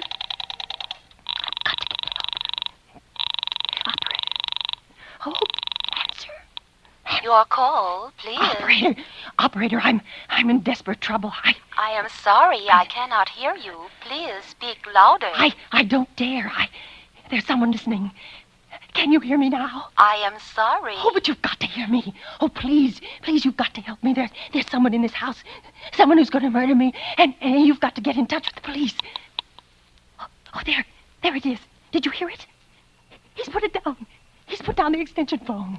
He's coming up the stairs. Oh, give me the police department. Give me the police department. One moment, please. I will connect you. Oh, hurry. Oh, hurry, I can hear him. He's coming here. Oh no. Oh, what are you going to do to me? Oh, don't come near me. I haven't done anything, please. I don't know anything.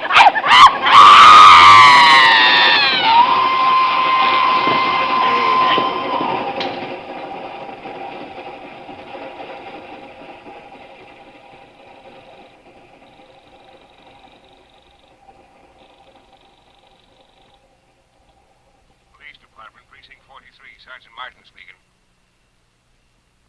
Police Department, Precinct 43, Sergeant Martin speaking.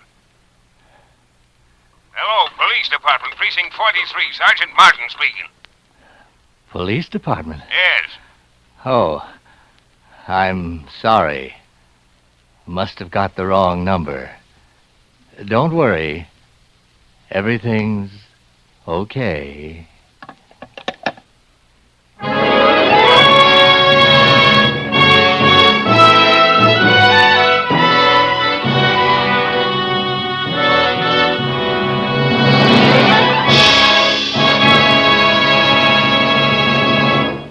Thank you, Miss Agnes Moorehead, for another memorable performance. Miss Moorehead will return in just a moment. Say, Harlow, you got so wound up on Autolite resistor spark plugs a while back, you never told me whether you saw the state football game last week. You bet I saw it. And say, did you notice the big gaps that State knocked in that enemy line? Yes. Reminded me of that wide gap in Autolite resistor spark plugs. Now, Harlow. You know, when you replace your old narrow gap spark plugs with wide gap Autolite resistor spark plugs, by Cornelius, your engine idles smoother. You have better luck with lean gas mixtures. Actually save gas. Harlow, I'm talking about football. Oh, by the way, how'd you like the way State's line cut down enemy interference? Great. Almost as good as the way Autolite resistor spark plugs cut down spark plug interference with radio and television reception. What a team. What a team. Yes, friends, when it comes to team play, you really get it with those sensational new Autolite resistor spark plugs. And other Autolite engineering first.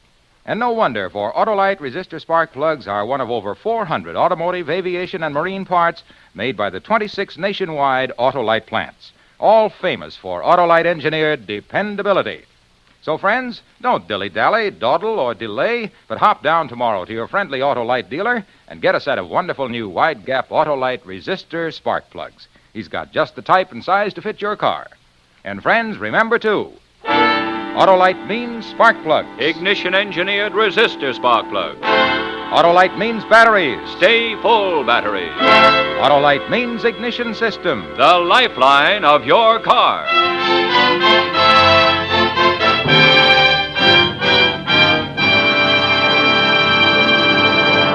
And now here again is Miss Agnes Moorehead. My thanks to producer Tony Leader for affording me this opportunity to play Lucille Fletcher's wonderful story once again. And my thanks to the cast and the musicians and sound men who helped make it successful.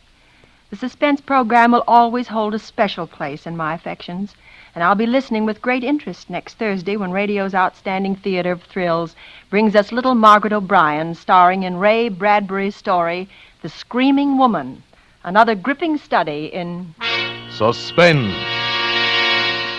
Agnes Moorehead has recorded Sorry, Wrong Number in album form. Miss Moorehead may currently be seen in the Warner Brothers picture Johnny Belinda. Music on tonight's suspense play was composed by Lucien Morawek and conducted by Lud Gluskin. The entire production was under the direction of Anton M. Leader. In the coming weeks, Suspense will present such stars as Ronald Coleman, Rosalind Russell, Claude Rains, and William Bendix. Make it a point to listen each Thursday to Suspense, radio's outstanding theater of thrills. And next Thursday, same time, hear Margaret O'Brien in The Screaming Woman. This is the Autolite Suspense Show. Volunteers are needed for the armed forces of the United States. Your nearest recruiting station will have complete information. Good night. Switch to Autolite. This is CBS, the Columbia Broadcasting System.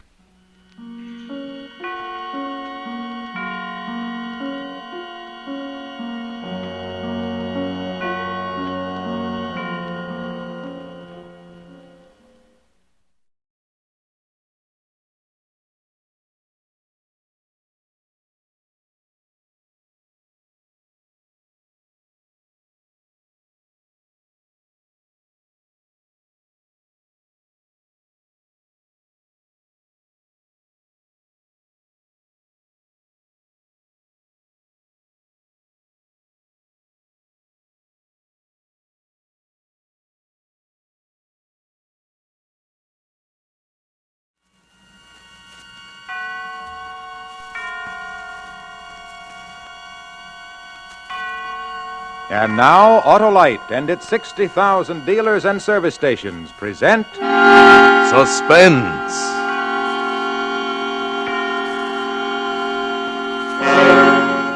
Tonight, Autolite brings you Mr. Robert Montgomery in The Thing in the Window, a suspense play produced and directed by Anton M. Leader.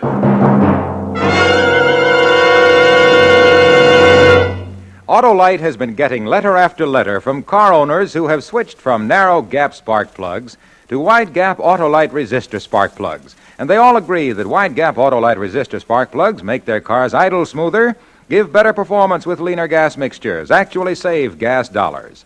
And here's another amazing fact. These folks noticed that wide gap Autolite resistor spark plugs actually cut down spark plug interference with radio and television reception. So, friends, head for your nearest Autolite dealer to replace your narrow gap spark plugs with wide gap Autolite resistor spark plugs. You and your engine will be mighty happy that you did. And now, Autolite presents Robert Montgomery in a tale well calculated to keep you in suspense.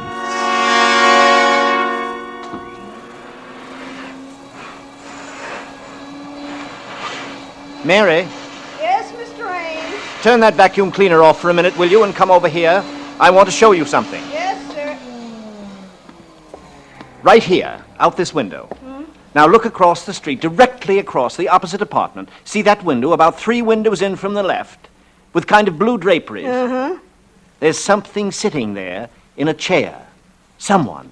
He hasn't moved all night. I think he must be dead. Dead? Oh, Lord have mercy, Mr. Ames. Take a good look at him and tell me what you think, Mary. Okay, but I don't favor looking at no corpses, Mr. Ames. It's unlucky. Now, which window did you say? Third one over. Wish to had my glasses No, with me. over there, where my finger is pointing. I'm afraid I don't see it yet, Mr. Ames. No, look, the window with the blue draperies. He's wearing a sort of gray suit. The arm. Can't you see the arm hanging down over the side of the chair? No, but you got good eyes, Mr. Ames. If you see it, I'm not arguing with you. What you gonna do about it, Mr. Ames? Well, I don't know. I just began to notice it last night. I guess I first have to find out if the man is really dead.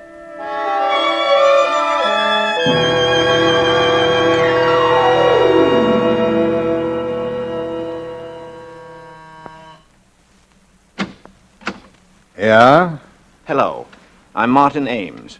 Are you the superintendent of this apartment house? That's what it says on the door. I've come to inquire about one of your tenants. What is it you want to know? Well, I live across the street, and, well, I'll be frank with you, sir. I've been looking out my window across to this building now for 2.5 days, and there seems to be someone dead in one of the windows. Yeah? Which window? Well, it's on the 10th floor. I've counted up from the street, and it's 10 stories up. There's the window with blue draperies about 3 windows in from the left, facing toward me, that is, and there's a man sitting there, slumped down in a chair. Just a minute. I'll get out my chart. 10th floor up from the street. That's the 9th floor. The lobby counts 1. We got 3 apartments there along the front of the house. It's in the front. That's right. Now, 3 windows in from the left. That'd be 9B. A Yes. 4-room. No, it couldn't be right. 9B is 2 ladies. And you say this is a man? Yes.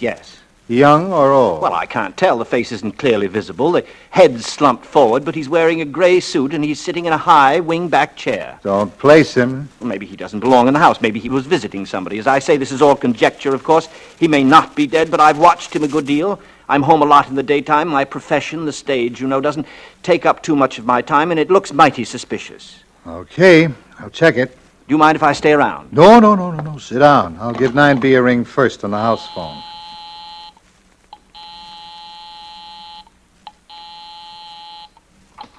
Hello? Miss Landis? Yes, this is Miss Landis. Who is this? This is Mr. Anson, the super. Everything all right up there, Miss Landis? Everything all right? Well, yes, of course. Okay, Miss Landis. Thank you very much. Thank you. Well, that's that. No soap on 9B. 9A is in the country. 9C isn't home. I just saw her go out. I'll go up there a little later and take a look around. Well, what about this 9A, the people in the country? Well, maybe. They're an old couple. He could have come back and had a heart attack up there by himself. Or maybe somebody else. Some other person could have been using the apartment while they were away. Maybe. I'll take a look in anyway. Only if I got the window straight like you said, it ought to be 9B. Oh. The 2 single ladies? Yeah, only it couldn't be them. They're real old maids. Say, if they knew you thought there was a man in that apartment, the 2 of them would just about jump out of their skins. Well, I don't know what to say. If you're sure, it must be that apartment. Oh, yeah, that's the place. But you probably just made a little mistake. You know how your eyes can play tricks on you? After all, it is quite a wide street. No, I don't think I made any mistake.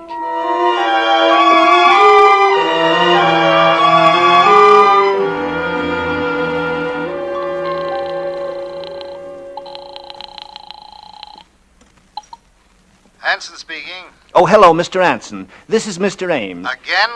It's not there. But, Mr. Anson... I checked up on the 3 apartments this morning. No dead bodies in the whole place. But I can see it. It's still there. Okay, just where? Just tell me where. In that same window, the one you said was 9B. Have you gone inside 9B? No, but I asked them if anybody was sick or dead, and they said no. You asked them? Why don't you search the apartment? Me? You mean break in? No. Just ring the bell and walk in and do it. Yeah? Not without a search warrant from the police. These apartments, don't belong to me. I just take care of the building for the company. Well, then let's call the police. Not me, mister. I didn't see no dead body up there. Then I will. After all, somebody's got to do something.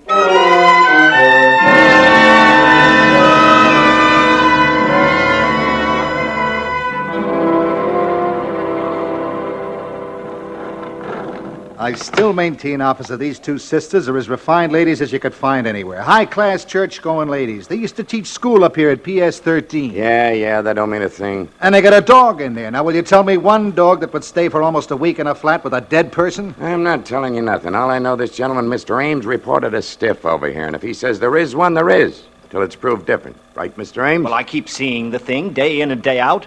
I'm not working at the moment at being home so much. None of the other neighbors have complained. Dead bodies ain't exactly... Okay. Right this way, please. I hope they're home. Well, if they ain't home, you got a pass key, haven't you? Yeah, but we're not supposed to use it, though, unless for an emergency. This is an emergency. The dog bite? Sometimes. Quiet, baby, quiet. Yes, who is it? I'm awful sorry, Miss Landis, but there's been some kind of a mix-up. These 2 gentlemen want to look over your apartment. But why? It's not for rent. I know. Come on. Cut out the palaver. Look, lady, A dead body's been reported sitting in one of your windows. What? Yeah. This guy lives across the street, and he's been seeing it over here for a week. So come on now, open up. Dead body, but that's impossible. My sister and I live here all alone. Yeah, we know all about it. Excuse me a minute. I'll call my sister. Vivian! Vivian! Come on. Vivian! It's the police! Look, lady, I'm not standing here all day. Anson, give me the pass key. It won't do no good. They got a chain on the door from the inside. Open up in the name of the law. How do you do? I'm Vivian Landis. May I ask what this is all about, please? Certainly, lady. I got a search warrant here and complaint of this gentleman. He says you got a dead body in there. A dead body? Why, that's perfectly ridiculous. Yeah, isn't it? But it's been reported, and kindly take that door off the chain and let us through. Of course. But first, may I ask, how did this peeping Tom see into our apartment? I thought, Mr. Anson, that we were quite private. He lives across the street on the same level. Oh? Well, then we shall have to keep our shades down in the future. Although one would think a grown man would have something better to do. But do come in, gentlemen. Make yourselves right at home. Thanks. Is he coming in here, too, Mr. Busybody? No, he doesn't have to if you don't want him to. Well, I most definitely don't. Okay, Mr. Ames, you better stay outside. Yes, but officer... Oh, he does want to poke around in our private rooms. Is that it? Maybe he had some ulterior motive in worming his way in. Maybe he's come to get the lay of the land, so he can break in someday to rob us. Okay. He's not coming in. Now, let's take a look at your window, lady.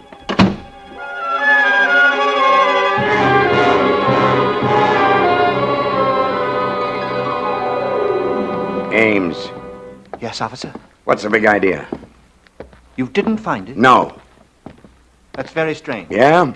The only thing strange about it is your eyesight. You ought to get your glasses changed. There wasn't anything in 9B? No. I don't understand it. How could I have seen it so distinctly and it not there?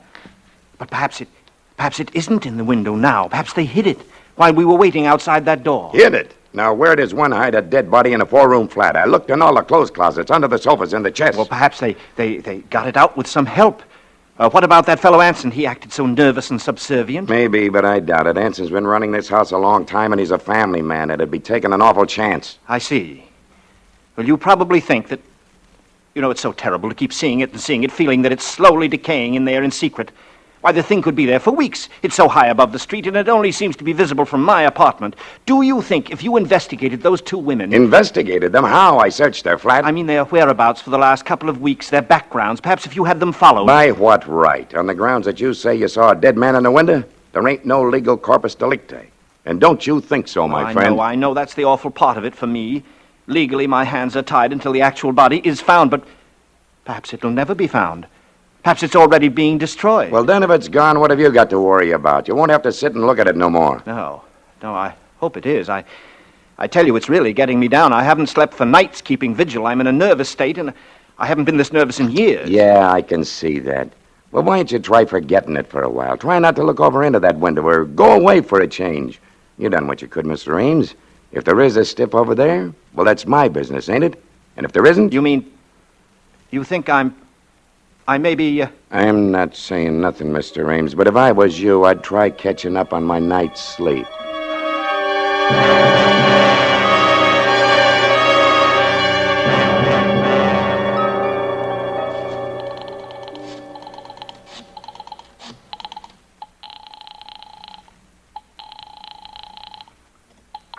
Hello? Miss Landis, I'm sorry to disturb you at this time of night, but I'm desperate. I haven't anywhere else to turn. What? Who is this? This is Mr. Ames, Martin Ames, your neighbor, the one across the street. Oh. Now, please don't think me a pest, Miss Landis. I didn't mean to annoy you. It was only because I was so desperate that I initiated this search. Quite all right.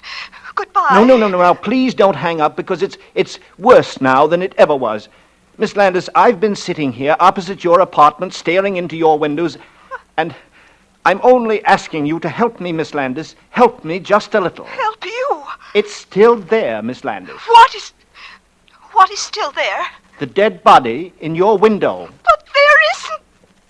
How dare you, when the police... I know now. It hasn't anything to do with you. But would you do me just one favor, Miss Landis? Would you go into your living room and check just once more? I won't.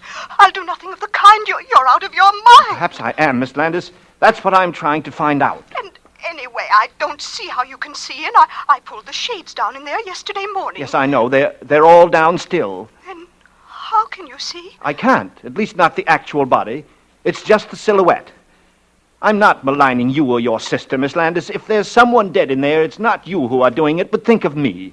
If you could just be here and look over and see the shadow of those quiet fingers and that shoulder and that head. Oh, please, stop it. Stop it. It's not here. It isn't. Tell me just one thing, Miss Landis. There is a chair by that window, though, isn't there? Yes, there's a chair. A high-backed wing chair. Yes. And have you anything on it? Anything piled up, I mean, like curtains or cushions or a dressmaker's dummy? Oh, of course not. Then would you do me just one more favor, Miss Landis, please? As an experiment, would you just go into the living room and move that chair away from that window? If I do it, will you stop pestering us? Will you let us alone forever? Yes, if it works. What do you mean? Do you mean I that... can't tell you, Miss Landis, until you move the chair. Oh, all right.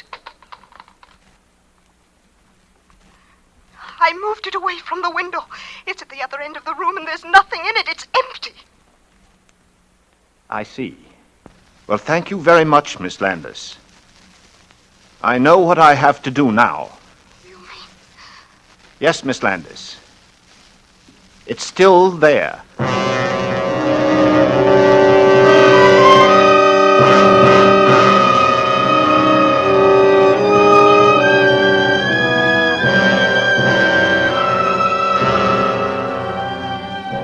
For Suspense, Autolite is bringing you Mr. Robert Montgomery in radio's outstanding theater of thrills, Suspense.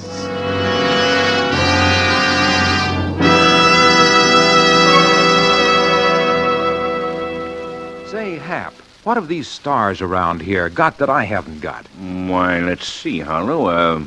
Fan mail? Well, by Cornelius, I got you there. I've got fan mail, too. Leastwise, Autolite resistor spark plugs has. And by happy coincidence, you just happen to have a letter here. Right you are. One from Mr. Neil Miller of Longmont, Colorado, who says in his letter, Dear Harlow, that's me, a short time ago I put a set of Autolite resistor spark plugs in my new car. And let me tell you, they more than live up to the peerless, punchy, power-packed Wilcox praise you give them on Suspense. That guy's got the facts down. He sure has. And the letter goes on, since I switched to wide-gap Autolite resistor spark plugs, my car idles smoother, gives better performance at low speeds, and runs better on lean gas mixtures.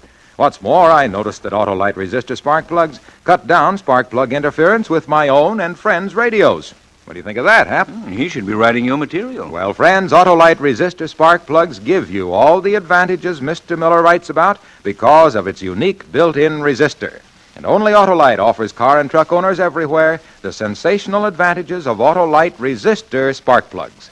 So switch to wide-gap Autolite resistor spark plugs tomorrow. Remember, you're right with Autolite. And now, Autolite brings back to our Hollywood soundstage Mr. Robert Montgomery as Martin Ames in Lucille Fletcher's story, The Thing in the Window. A tale well calculated to keep you in suspense. When you can plainly see a corpse in the window of an apartment across the street, a corpse that no one else can see, not even the police you sent to investigate, what are you to think? And what are the tenants of that other apartment to think?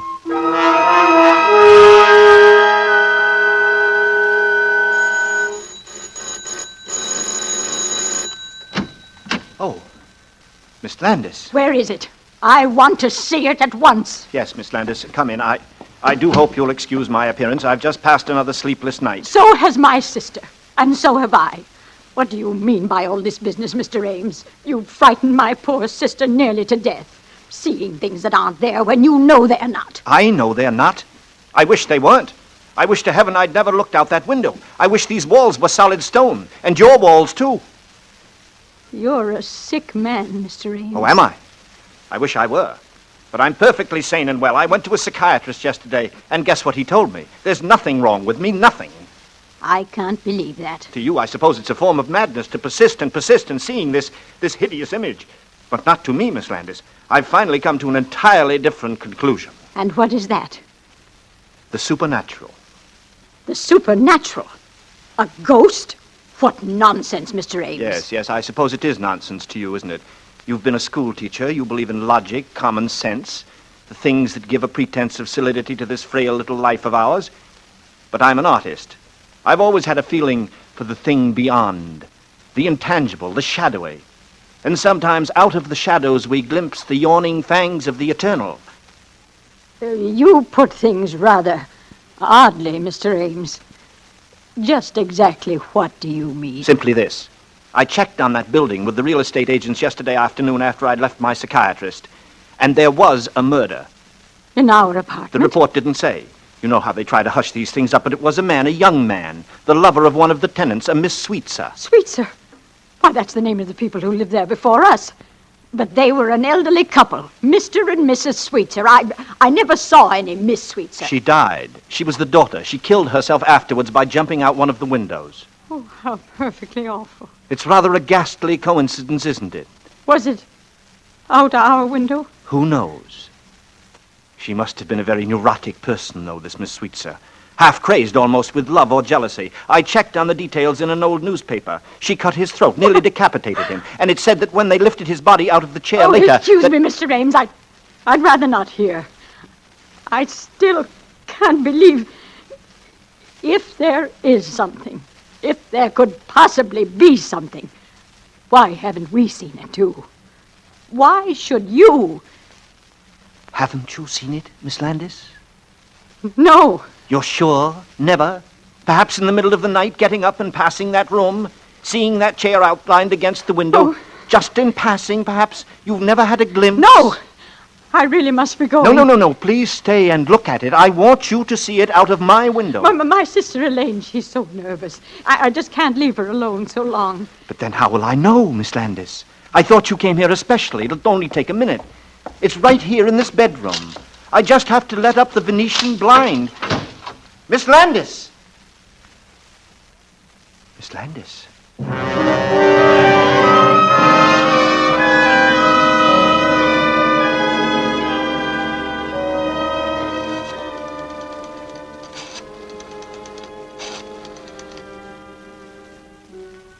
Hello? Sergeant? This is Ames, Martin Ames. I just called to let you know that I think you're right about that good night's sleep. Yes, I'm going away tomorrow for a long rest. Shutting up my apartment. Yes, I'm all tied up in knots. I don't know what to think. Oh, they did. Yes, I saw the moving van in front of the house, but I didn't know it was those sisters. Couldn't take it, eh? Well, I can't take it much longer myself.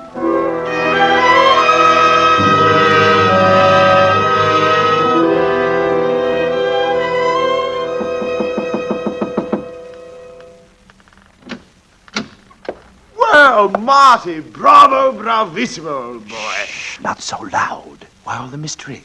The superintendent here doesn't like me. I should think he would not like you, grabbing this beautiful apartment right from under his nose. He probably had it promised to a friend. But you've got it now, Ronald, just as I said. So I have, old boy, so I have. And it's beautiful. I'm crazy about it. You've outdone yourself. You've been more than generous. Think nothing of it, Ronald. I'm glad to do it. For such a distinguished colleague. It certainly was nice of you. And I wish I could do something in return, Marty. I really do. Perhaps that play I'm doing next season. There's a part in it, a very small part, but very necessary. Thanks just the same, but I'm doing pretty well just now, Ronald. How? Do you, like the place, Ronald? Like it? Look at that living room, those gorgeous casement windows. It's like a stage. And what a place for parties. I don't know how you found it, Marty, in this housing shortage. You must have a sweetheart in the real estate business.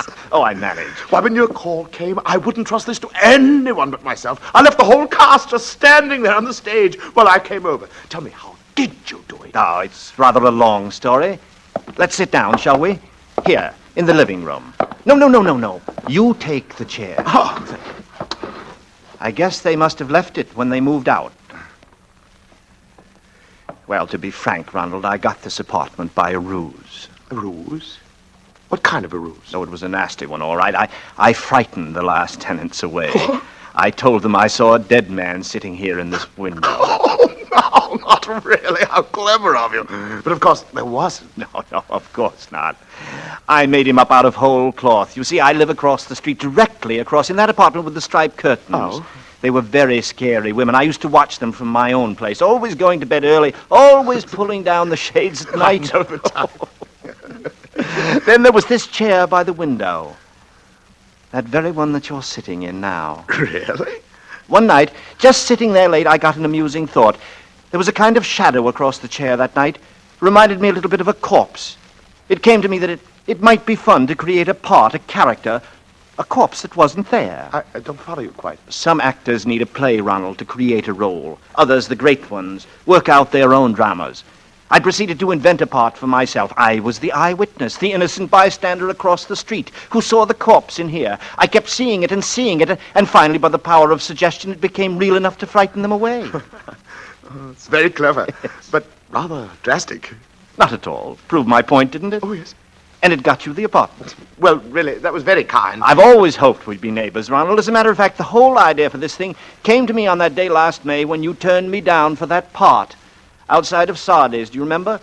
You said you were looking for a place then. Did I? Oh, yes. It was then that I first thought how nice it would be to see you. Right across the street, sitting in this window. I simply had to bring it about. That was the night I went to work on the thing in earnest. No, Ronald, don't get up. I'm not through. Oh, really, old boy? I'm afraid the gang at the theater, they don't even know I'm here. They'll wait. People always wait for you, don't they, Ronald? I could call them for you, of course, but the phone's been disconnected. I'm afraid which way's the door, old boy? Really, Marty, it's been very kind of you. What's the matter? Don't you like the apartment? Aren't you going to take it after all my work? Oh, yes, I like it very much, but The door's locked. Yes, Ronald. I'm afraid you'll have to find your way out. Oh!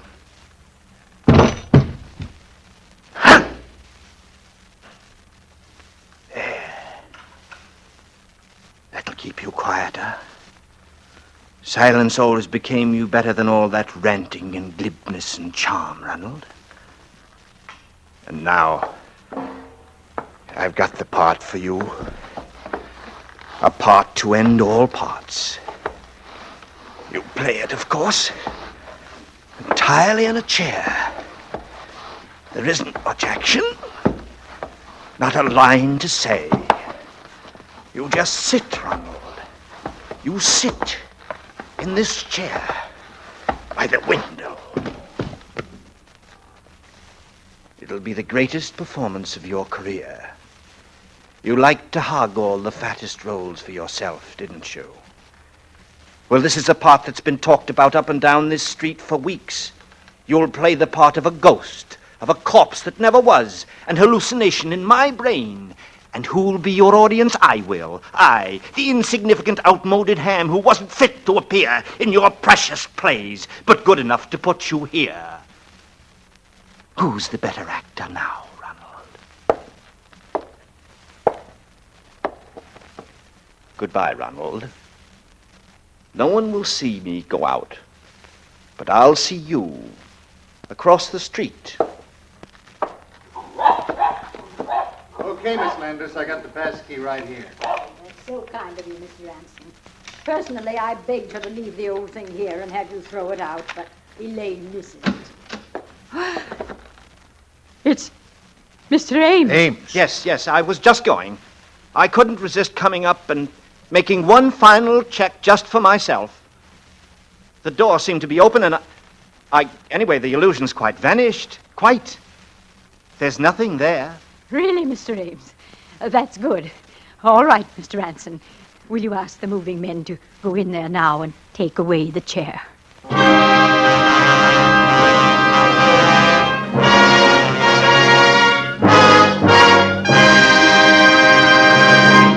Thank you, Robert Montgomery, for a splendid performance. Say, Hap, before we hear from Robert Montgomery again, did I ever tell you that thousands of car and truck owners from coast to coast have switched to Autolite resistor spark plugs? Without a doubt, huh? They know that wide gap Autolite resistor spark plugs make cars idle smoother, give better performance with leaner gas mixtures, actually save gas dollars. And they also know that Autolite makes more than 400 automotive, aviation, and marine products in 28 plants from coast to coast.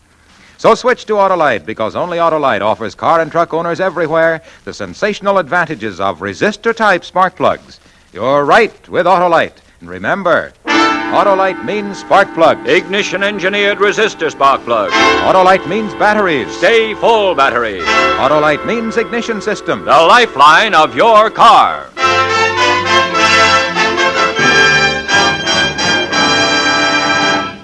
And now, here again is Mr. Robert Montgomery. It has been a great pleasure to return to Suspense.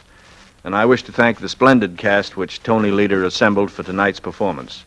Too, I want to call your attention to the very unusual program planned for next week, when radio's outstanding theater of thrills will bring you Jim and Marion Jordan, Fibber McGee and Molly, and a special story called Backseat Driver, another gripping story in Suspense. Robert Montgomery may currently be seen in the Warner Brothers picture June Bride. Tonight's suspense play was written by Lucille Fletcher. Music was composed by Lucian Morawek and conducted by Lud Gluskin. The entire production was under the direction of Anton M. Leader. Remember Thursday, hear Fibber McGee and Molly in Backseat Driver. This is the Autolite Suspense Show. Remember, you're right with Autolite. So switch to Autolite. Thousands of polio victims need your help. Join the March of Dimes today. This is CBS, the Columbia Broadcasting System.